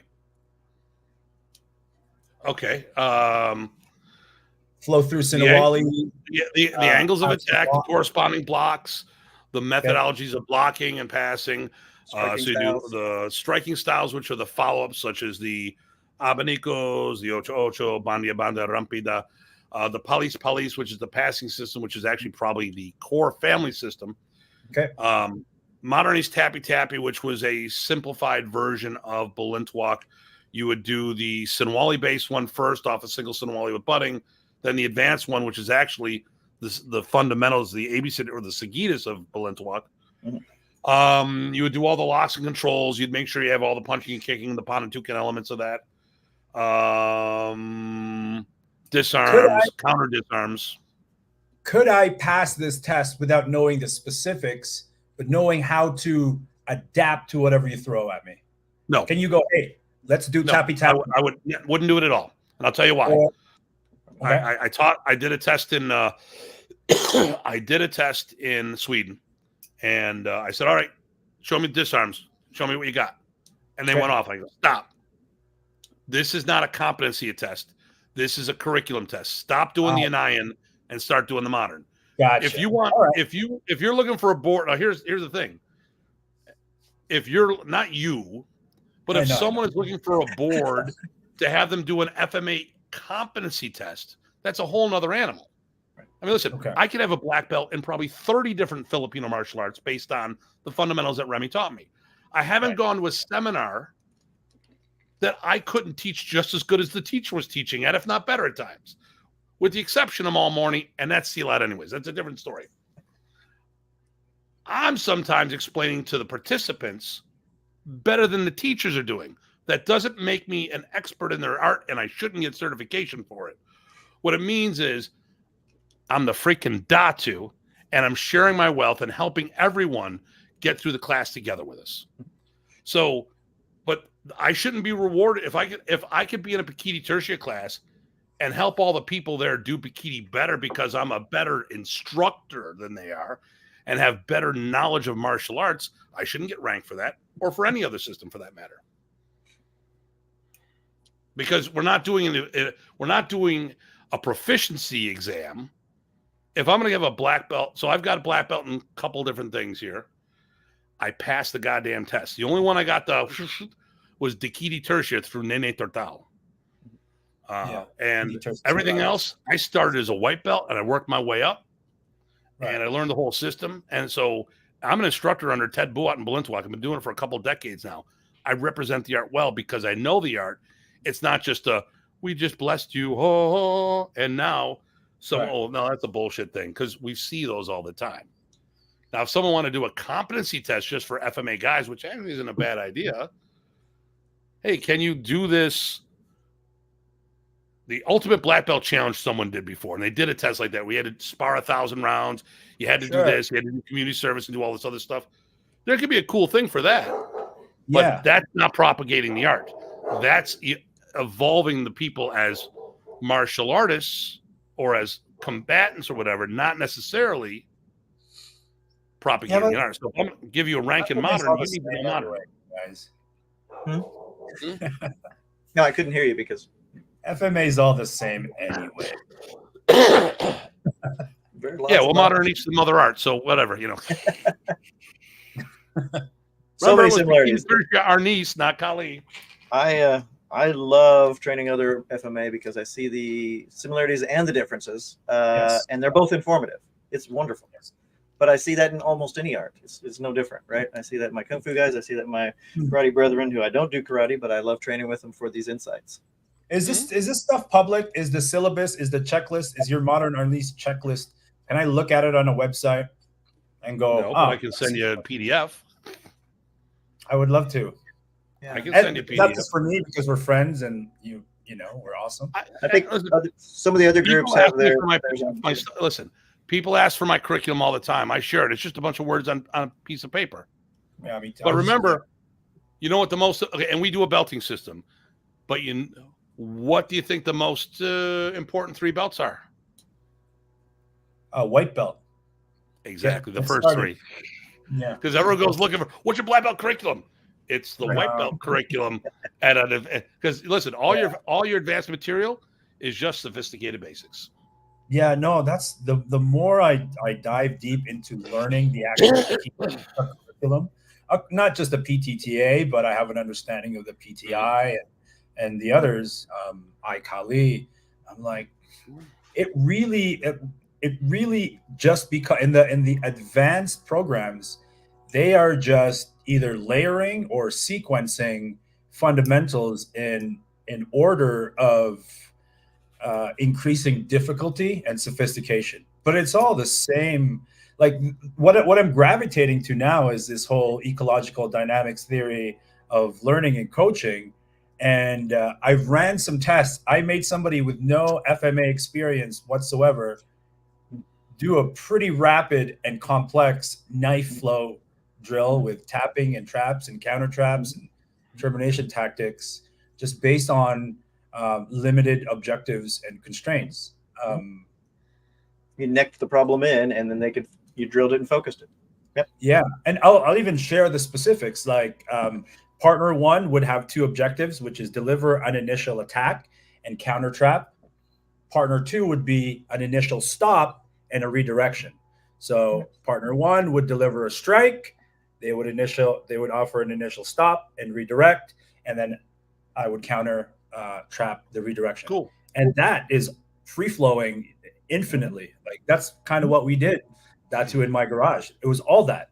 Yeah. It was, except because we both had knives, we had that objective, that dual objective of providing, initial strikes, initial stops, redirections, and counter traps. And it looks beautiful. But it's not, like you said, it's not propagating the art. Cool. Maybe if I get that PDF, I will. I'll send it to you. Okay, cool. Thank you guys for your time. I gotta run. I appreciate it. Safe travels. Thank you. That was fun. Should have said ingat ka lang. All right. So Bob Smith, this is from Rich Parsons. Oh yeah, Kurt Cornwell is in Ferndale. So Kurt Cornwell. Cornwell. Oh, okay. Cornwell. Yeah, so he's there. He's a JKD. He's got some FMA, and then Rich is going to be down there too, doing some stuff. Nice. Eric, Nice. who I just sent him a lead, and the guy confirmed me today. Great. I'm glad you like this. Awesome. So I mean, Paulo had, you know what, and that was great. I love it because I thought I had to figured out where he was going with certain things. Could I get ranked in this? No, you can't, because that's just a proficiency thing, which has nothing to do with curriculum. And sometimes we get confused with the two. Well, you a lot of times you want the curriculum to give you proficiency, but if you're passing along an art or even a science, a study of something, there are certain materials that have to be part of that. And that's what I think. It was like, okay, what's going on? And we had a good conversation. Yep. Boom, done. And I think I love having Paulo on. Well, he's good because he's not afraid to ask questions that maybe other people might not want to ask, and he's not mean about it. Here's a blunt question. I'm trying to figure it out. Help me out here. And then we have a discussion. It's perfect. Perfect. No harm, no foul, no egos are bruised. Yep. You know. So yeah, I think also yeah, I think so we'll get back into this real quick. I don't think there's really much more to say. Mm-hmm. We were a team working with Remy. Yep. That's one of the reasons that I had to go hermit afterwards, because after Remy passed, that did not exist anymore. Teamwork was gone. It was too frustrating, and I had to say, okay, you guys fight over there. I'm going to go over here and teach and train and do whatever. And I'll come, check you out later. But I didn't ever stop. I will say this: there were some problems. I'm going to give you a problem.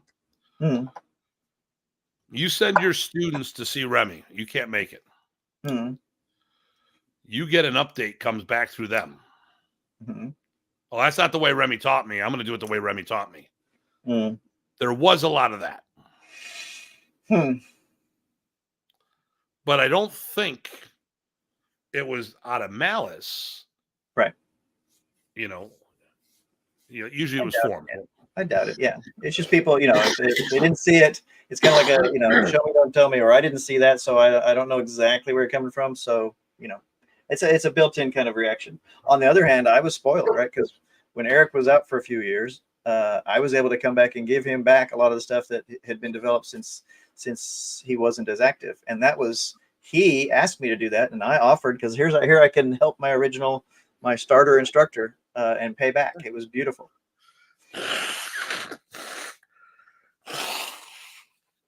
Well, I have those recorded too.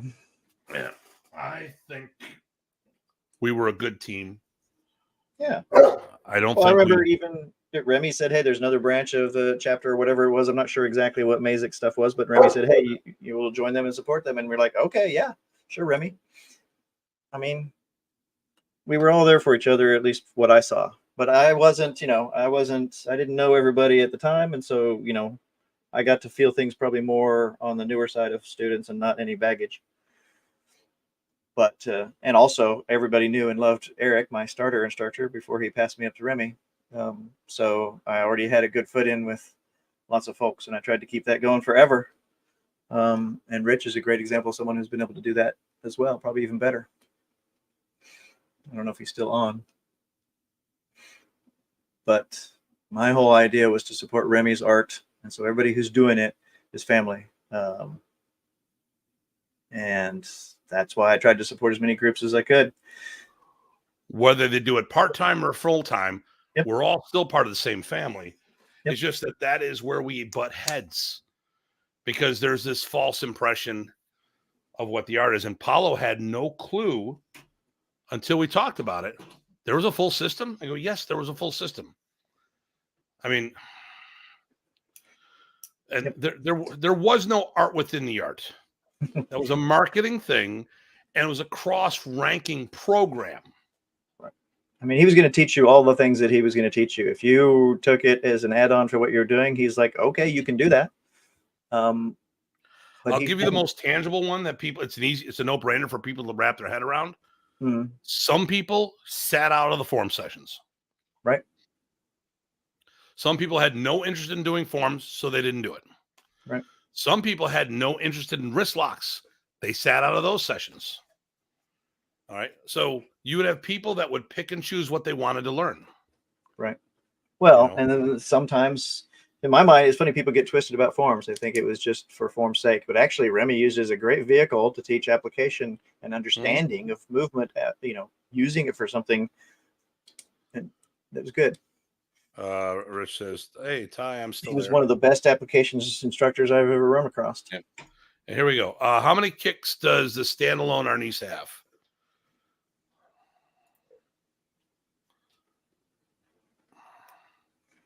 Okay, I'm going to go through my list. Right. I'm going through mine. Front and back, Right. side. Right. Okay. Then Yeah. there was the Stomp. stomp. Right. There was the knees. We Yep. did at least the front straight knees. I don't Now- remember a roundhouse in there. Right. But then, Oh, okay. Well, we can talk about that. that- Actually, if you look at the Modern Arnis Forms project, I think I have 3 of the stick forms out there. yeah, It's on my they're pretty. playlist. They're more like They're short. shadow play. They're pretty Really short. Yep. It's like a warm up. Especially, yeah. Yeah. Especially one So of them. I mean, okay. So if we're talking what I teach, listen. Okay. Remy hit me with a roundhouse kick. True. Okay. Yeah. So all right. So what I teach my people, what I require my people: front, back, side, round, hook, oblique, which is a like a soccer style kick, Mhm. and then I do the knees. Now today we had a fun day of movement. So on my little kids, I teach them spinning kicks and stuff like that, aerials, because I want to build up skill level. And with the adults today, okay, let's do we did inward and outward crescent, Mhm. and I popped it with a crescent. They're like, where the hell did that come from? I'm like, stop it. Who teaches you guys? Right. And then I did spinning crescent. And they're like, where the hell did that come from? Really? And then I did hop spinning crescent. And they're like, what? And so Shai was in the room. I go, have you seen Shai do all this shit? I go, yeah. Where do you think she gets this stuff from? Do you think she looks on YouTube and they're all looking at me? Does she? I'm like, you guys are like, I'm going to stab you guys. I'm going to stab you hard. Right. But I whipped off a really solid. Well, here's the thing too. Double clappers, the clapper paddles, Mhm. bang, they have enough mass to it. Right. They're They're designed for that. So he said, yeah, he'd love to learn a couple of forms. He's in love with FMA forms these days. Okay. Cool. I didn't know that. Yeah, then you do them all together. It makes one decent sized form. Yeah. Yeah. But look That's at my the forms skill. because I've put some embellishments in it that actually work other techniques in the art, and we But- do the proper footwork. And I was going to say, all the embellishments that I'm aware of or thinking of right now were all stuff that Remy showed and did. So it's nothing. Double action abanico. Right. Yep. Rumpita, or if you do the the floretes, which is our herrada, and then fixing the footwork so we didn't cut ourselves. Because the original system, well, I don't know what the original system was, but Remy witnessed his father teaching the gorillas, and they weren't using hunks of rattan. Right. So And it didn't match how he normally taught movements, so the Yeah. stepping. So I'm totally on board with the adjusted stepping because of that. Because I remember Remy moving, so you didn't have to say it twice for me. if you looked at Remy's fundamentals, the forms didn't follow them. I could show you. We're not going to get into it, but Yep. everyone that I've shown the forms to and why I've done the change, they understand completely.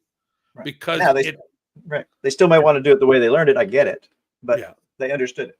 yeah, because it follows these rules that Remy taught us. Mhm. Yep. The roundhouse kick is a sign of affection. Well, it was a sign of something. He just like kicking me. But I mean, listen. I mean, okay. You look at most styles: front, side, back. Right. I mean, that's if you look at any And Remy had a karate influence, Mhm. and it doesn't matter where it came from, for the record. It matters that Remy put it in the system. Right. Although I do Sikaran, which was dates back to the 1500s. And the first class of Sikaran I got literally was from Remy, because when I did my official sign up and put the uniform on, it was the exact same class like a decade and a half later, Nice. maybe 2 decades later.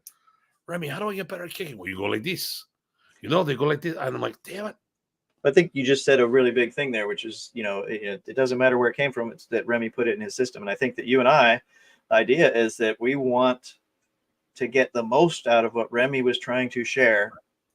Full stop. That's what we want to get the most out of, what Remy was trying to share and what he did share. I'm taking the liberty of speaking for you, but that's my take on why we mesh on what we're doing. Yeah, that's right. Demo round. That's right. Hey, soccer ball. I mean, Tim, come here. Let me kick you. Right. Yeah, that was. Yep. Yeah. Listen,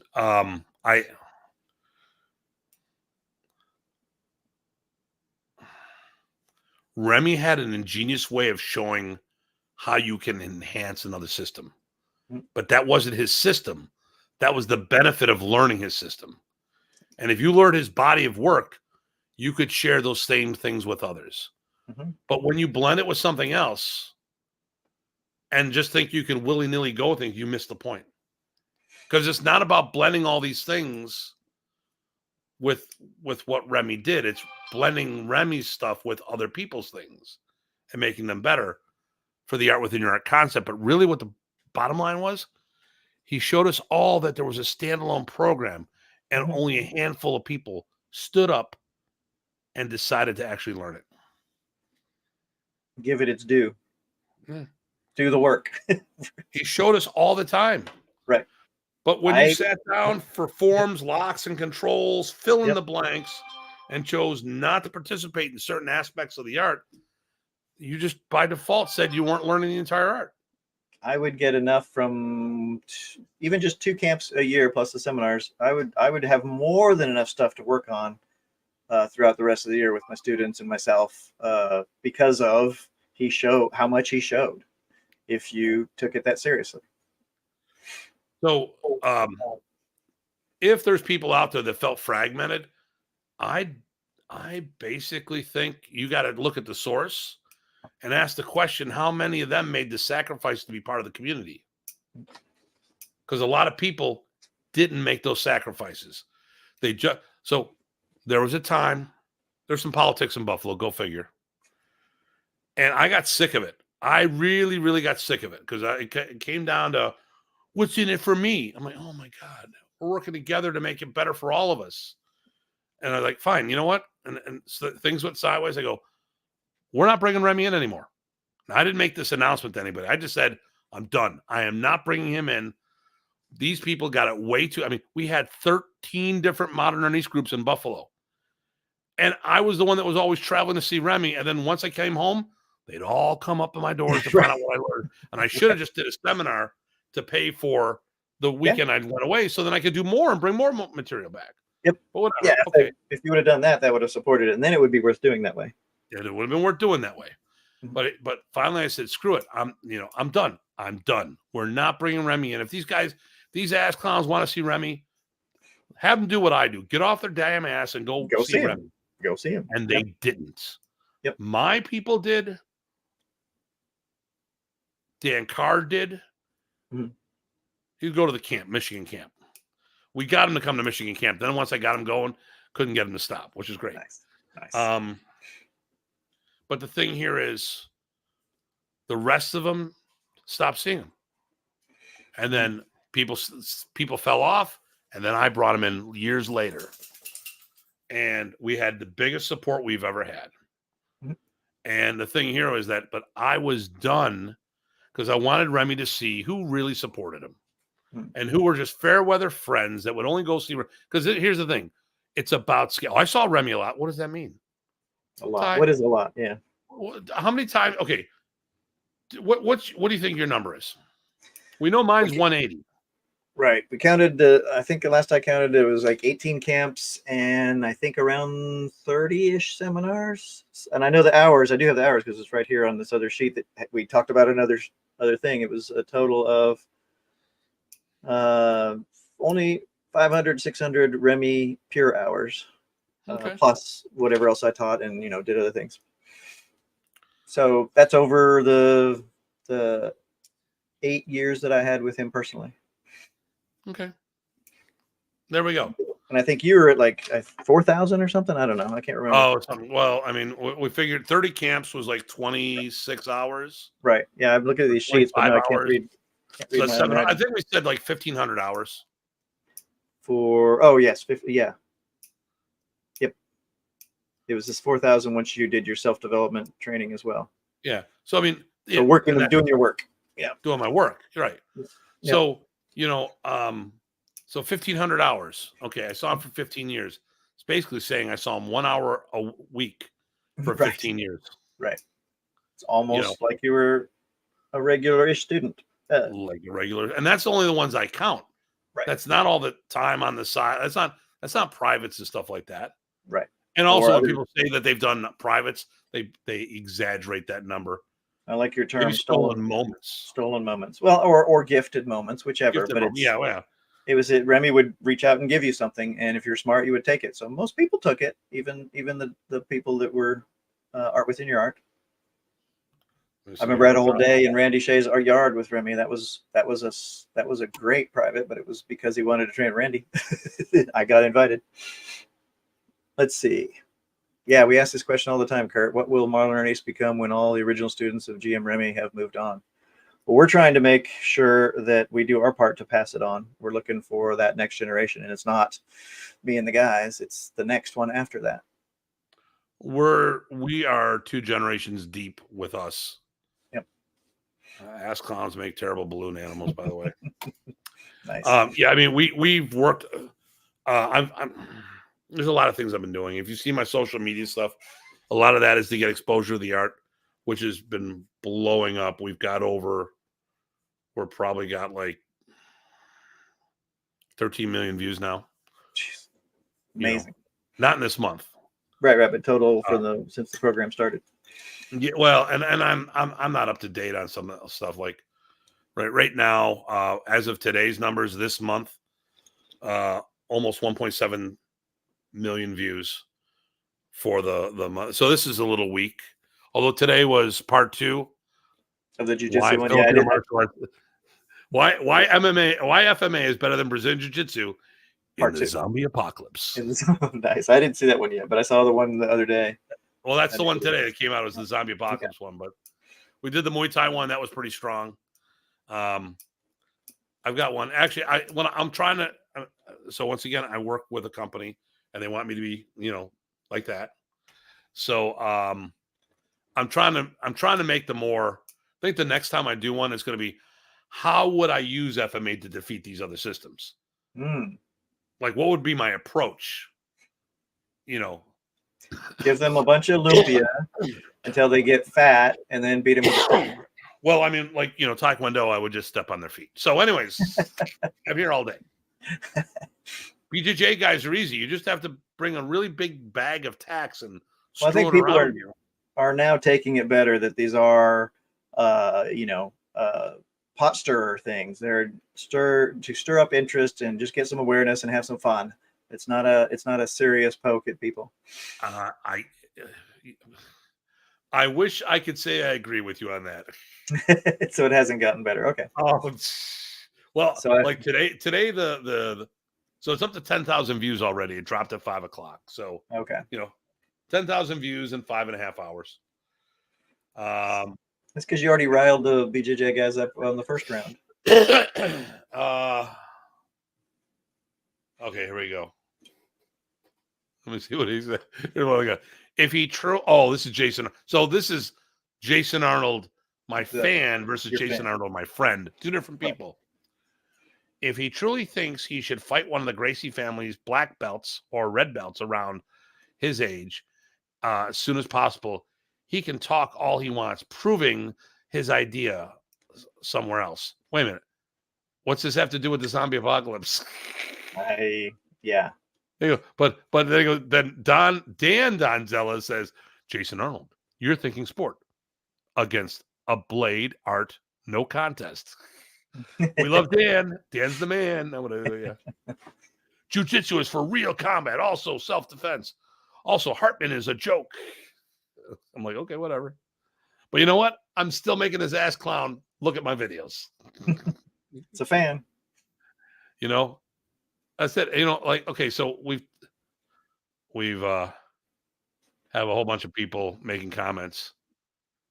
And like, okay, guess what? If you're watching my videos, I'm owning real estate in your brain rent free.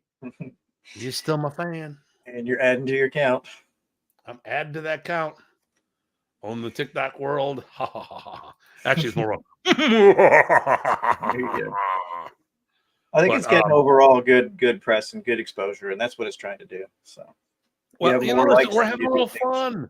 Yep. You know, it's okay. Listen, it's serious martial arts talk with a little Master Ken flair. There you go. No one's complaining about Master Ken doing it. No. Well, they probably are, but you know. Why Master Ken's art is bullshit. I was so disappointed when Master Ken did the Filipino martial art one. He like took the stick. He's like, I'm like, that's the best you got? That's all you. I'm like, dude, come on, Matt, step up. Yep. Yeah. Step up. Still need to meet him. I met who was the guy, the character? His main. Oh yeah. The actual instructor. Yeah. Great guy, and the school, which is really, really good. It was a really good. I'm glad I dropped by. Well, it's funny because when I was talking to Ken, or I'm not Ken, I'm sorry, Matt. Yep. We were at the Maya. It was the last. No, it wasn't. It was the second last Maya trade show. And we're walking by. Hey, what's going on? I go, yeah, I'll give you a name blast in the past. I go, what? I go, Martial Talk. And he looks at me because he was an old guy in Martial Talk. I go, right. I was the co-founder. What? Renegade. Oh my God. And we start completely out of character. Nice. And then we're talking. And then people start rolling up. I'm like, hey, you got to do your job. Quick photo. Yeah. Okay, good. Then we went on. Yeah. But, and I know the shows that they used to do. Bear. That's right. And then Master Ken is the man in person. You know, I think he's doing another movie now. I saw the first movie; it was pretty good. Yeah, which one was that? The one was a cop.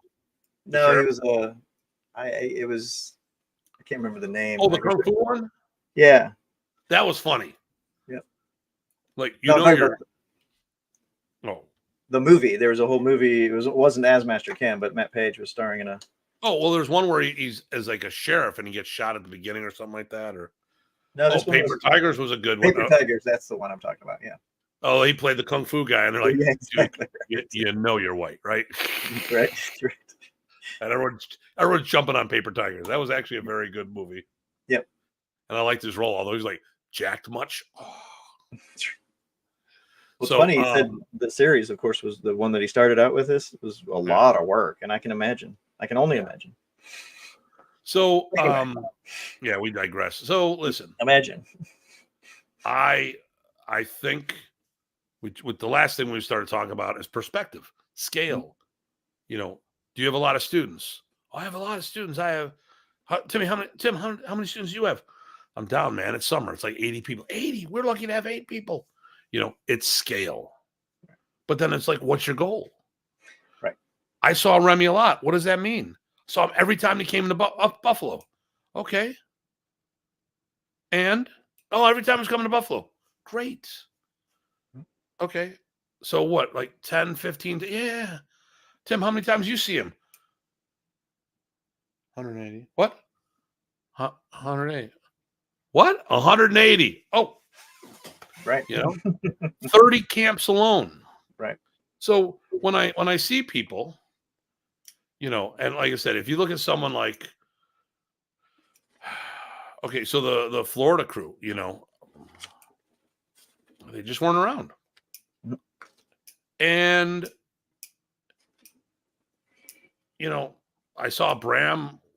He came to a seminar hosted for Remy, and he showed up at the end of a seminar at Roland Rivera's and David Nung's, and he showed me the paperwork for it. But he just a drive by, showed me the plans to one of his knives he was working on. Oh, that's really cool. I even think he was at the Orlando camp that Bruce hosted. If you were if you had no, once again, I mean, and I don't blame people who made the choice if they decided that family was more important. But then you got to understand, if you didn't travel, then how would you know what's going on? Oh, I traveled. Well, give me the number. Give me the thing, Yeah, I mean, a lot is easy and it sounds impressive, but what do you mean? You should just throw numbers on things. When we asked that question, right? Well, no one wants to answer that question. Right. We did. So you sat there and said how much you did in Texas. It's a good number. I'm going to give you some names, and you tell me if these names sound like people who would have seen Remy a lot in addition to myself. I'm going to give you the top names for quantity of seminars outside of me and my students. Okay. Chuck. Followed around for a while, and he came up starting at the same time I did. You saw him down in Texas a bunch of times, right? Plus he did some other ones, yeah. Specifically the camps. Sure. Well, I know he did some other camps, but I'm not sure which ones, except for Michigan, plus the Texas ones. Most of Kenny. them. Again, about half of the Texas ones, so that's a big chunk. And maybe Jim Lattis. Yeah, he didn't travel as much. No, not as much. And Jeff Delaney. And Jeff was at almost every Texas thing also. Okay. Not every, but almost. No, and he started later too. Right. So they're still far beneath the numbers. But I think of those four names. Okay. The person who would have been the closest to the quantity of seminars that I attended would have been Chuck.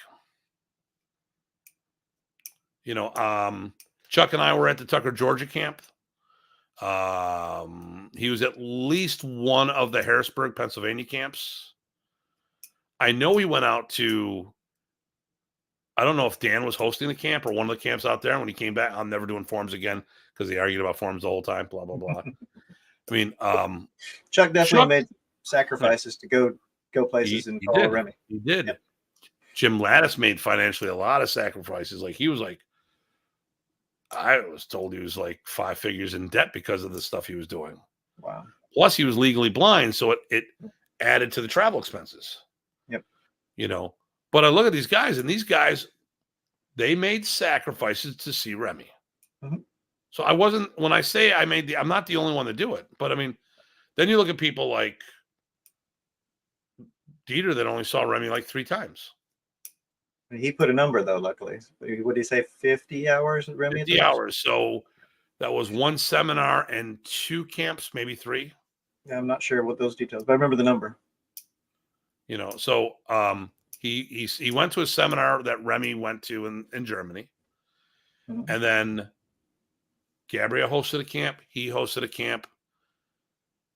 And then Remy was sick. So I think he attended 1 camp in the States. I could be wrong. He was at a seminar with wait. When did I meet? I think I met Dieter not with Remy. So Dieter was doing a thing at El Garza's. Okay. And I think it was just that. I don't think Remy was there. So it was just Dieter teaching. And so we supported that. And here's our friend, nice guy that people said, hey, check him out. And I could. But yeah, that wasn't with Remy. I was thinking it was. So Now, if you want to know about Ernesto's side, he'd be a person I would talk to because you spent a lot of time with Ernesto. Sure. Yep. But when we start talking about stuff about Remy and Modern specifically, I mean, these are the people I would talk to because they were around. Like I said, Brian, I saw him like 3 or 5 times, probably about 5 times, And of course, when he was training, for most of that time that I would have seen him, he was still a student of Lowry, who was ahead of the group. So, and he was a correctional officer. I'm married to a correctional officer. Mm-hmm. He had family commitments and stuff of that nature. He couldn't. I mean, I was single. I gave up a lot of stuff so I could do this. That was my choice.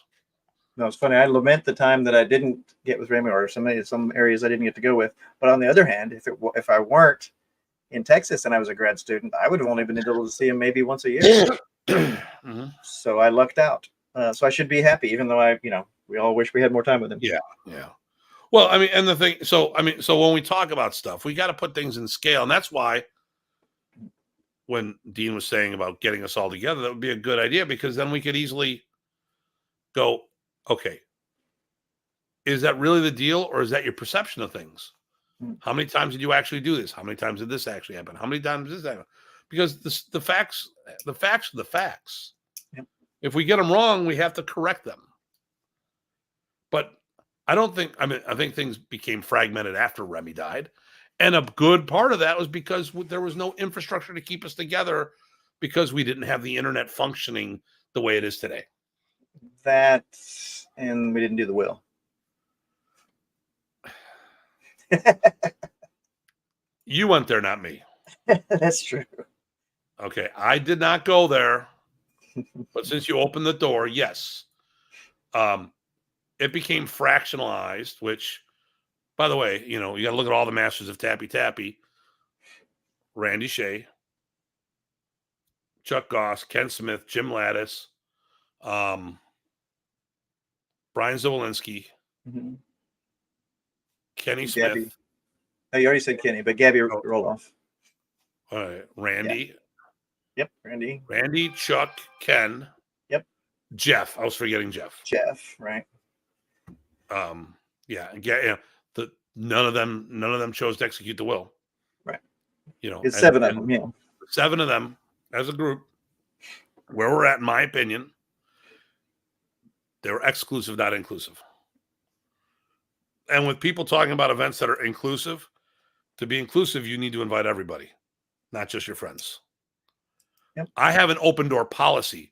There's people I do not want in my school anymore. There's a difference. But if people were to reach out to me, there's probably a couple people that after a dialogue would be allowed to come into school. But, one of which insulted Janice, and that'll never go. Right. And when I called on it, blew it off as a joke. Well, you know what? You're the joke. So we don't talk about those things. So there are a couple people that just have crossed the line that can never come back. But the thing here is, I have yet to turn anyone away from one of my camps. And once again, we had the reunion camp, which started all this stuff in the first place. Because had we not done the reunion camp, we wouldn't have had the East, the best of the West, the best of the East, right. The East meets West. Brian wouldn't be doing his event. Nobody would be doing that event had we not done the reunion camp. On that first one, which unfortunately I missed, but I know that you went out of your way to make sure that people felt invited or re-invited when the dates changed, which some people thought was weird, but I think is the way you should do it if you're trying to be inclusive. I remember having the conversation with one of the camp instructors, and Jeff Delaney told me that he couldn't make the date. He had a schedule conflict. Okay. And I was trying to get Ed Parker Jr. to be part of the event because he was actually the one that inspired it for the homecoming camp for Kempo. It turns out he couldn't make it. Okay, whatever. So I asked everyone if we could change the week. And everyone said, sure. So then I reached back out to Jeff, and the one instructor was like, well, why would you bother? Well, because he said he couldn't make it because of a schedule conflict. Well, he said no. Because of a schedule conflict. Right. Well, you shouldn't have done it. I'm like, listen. And this is one of the ass clowns out there causing trouble these days. Here's the deal. If I told you I can't make it because you planned it on this day, I'm being honest with you. And whether or not I am or aren't, you need to give me the benefit of the doubt that I'm telling the truth. Mm-hmm.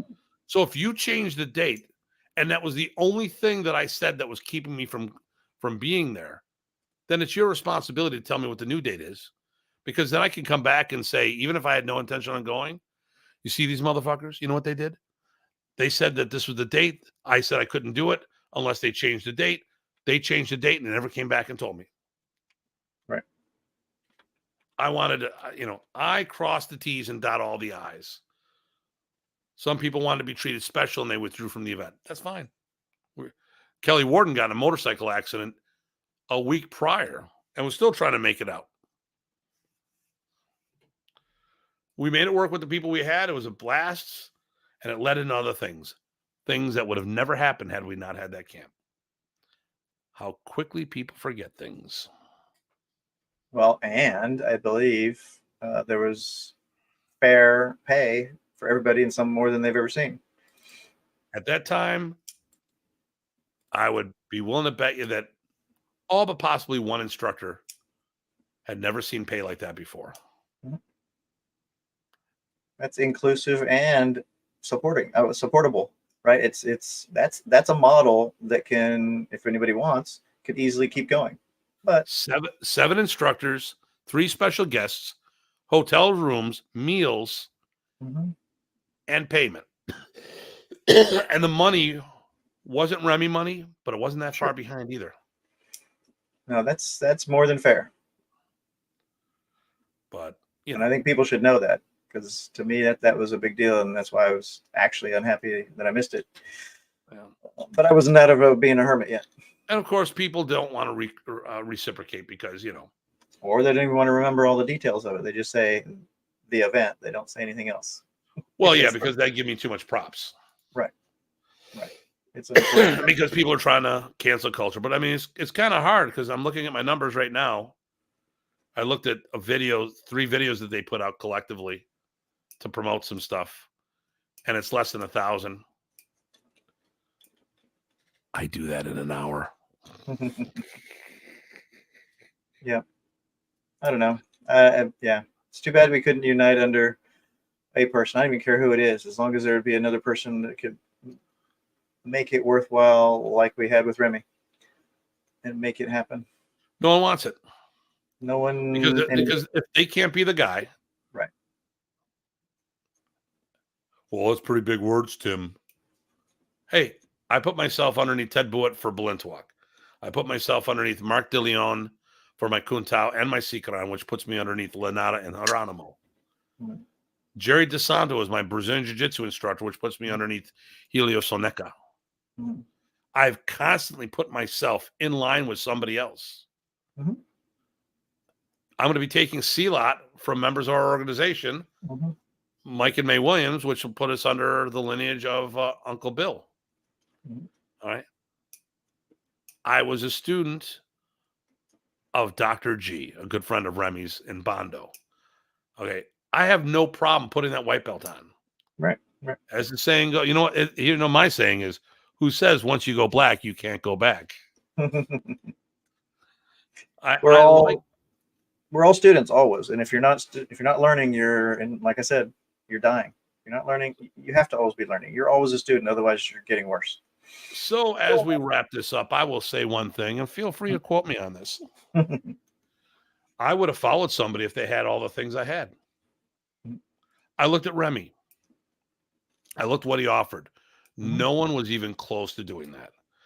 And they didn't have the physical ability. They didn't have the depth of knowledge, because most of these guys are trained coming up anyways. They didn't have the teaching ability. And more importantly, didn't have the vision that he had. He was an all-in-one package. He wasn't the best at everything in the world. But at the end of the day, no one had that swagger. But no one had that package. But if someone did, I would have teamed up with them. No questions asked. I brought people in our organization, and they felt that they thought they were going to be the organization. Sorry. It's my group, my thing. All right. Now, I'm very simple about how things run. This is what we do. I don't tell you what to do in your school. You want rank through us? This is the way you got to do it. End of story. How you run your school is up to you. Who you have in your school is up to you. Things have to have standards. Otherwise you got nothing. So, at the end of the day, I would have been willing, but there was no one more qualified to take over than me at the time. And I'm not even saying that I was qualified. You're just saying in terms of what you would be looking for, it wasn't there.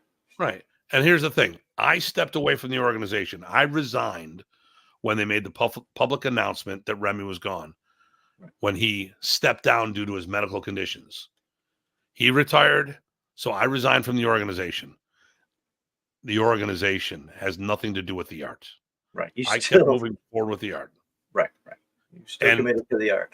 And as far as I'm concerned, if you look at things, I'm pretty sure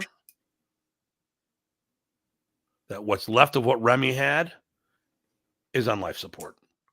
And the 7 of them, including the people who have left, all contributed to that, including Brian, who keeps forgetting about things and tries to distance himself from the things and said that were done.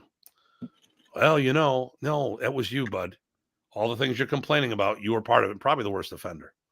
But the thing here is this, and do your own thing. I don't give a shit. I'm doing my own thing. Stay out of my way. Simple as that. You want to rewrite history? Do what you got to do. We're moving forward. We're talking the truth over here. And if we find out that we've got misinformation and someone can bring it to us with documentation of some sort, we're more than happy to recant what we said. But that's about it. We're not doing a show next week because it is Memorial Day weekend and everyone's got better things to do than to listen to 2 of us. You can do anything fun with your family? I don't know yet. I haven't thought that far ahead. We're right in the middle of amazing stuff at work, so that's taking my brain cells. I hear you. Well, I'm gonna do some local stuff. I will say June 1st, Metro Toronto area, Grandmaster Bobby Tabuado will be up there. I will be there on the day. I'll be getting there later in the day because I have to run stuff the night before. And then June 8th is my Balance Walk seminar. You can attend physically and virtually. The next part up, there are a lot of bits, and this session is going to be about the bits and pieces, the inserts that we put into things. And then I think I think this will be the last one we do of that series. And then July is our CLOT camp. And then I go to the Philippines, so that'll be interesting. And hopefully I can make it back for the seminar teaching over tarots with Grandmaster Riddell. I got to make some phone calls. There's some stuff happen that I have to put some fires out or attempt to. A whole bunch of schedule changes that makes things very difficult. I think I need a new lung too. Sure, easily. Yep. So yeah, we'll see everybody in 2 weeks, right? No clue what we're going to talk about, but then again, most days I don't have that clue anyways. So, if you got someone in the Modern Arnis or FMA industry that would be interested in being on the show, let us know. I've got an invite to a person. I'm waiting for him to get back to me. Check out some of the past shows. Brian Canado was the last one we had. Very good show. Very good show. Love to have him back on. Yep. And then Dean Franco wants to have a bunch of us on his show, possibly next week. Talk about how the camp went, the support structure we have with all that and stuff of that nature. Nice. And he's going to share things from his position because he came in as an outsider, and well, he told us he had a good time. So we'll see. See what he tells others. There you go. All right. Just so on the show. Yeah. So I'm gonna wrap it up unless you got something else there, brother. Yep, I got nothing. Wait. Oh, also keep an eye out for the last weekend in June. The Delaware camp. Yep, Delaware camp is the last week of June, I think. And then a couple other things going on there too. Let me see. The last 2 comments. Don't forget to invite me also. That's right. We did. 2 weeks. I don't know. No. Here's the challenge. How early are you available on a Monday night? Because it's like the only night we're available. Right. He's usually driving when our shows work. Yeah. I mean, okay. I can. Okay. What's your Ty? What's your availability on Sundays? If we chose one, I could do a Sunday instead. Yeah. Dan, how's your Sundays? We can do a special episode on a Sunday.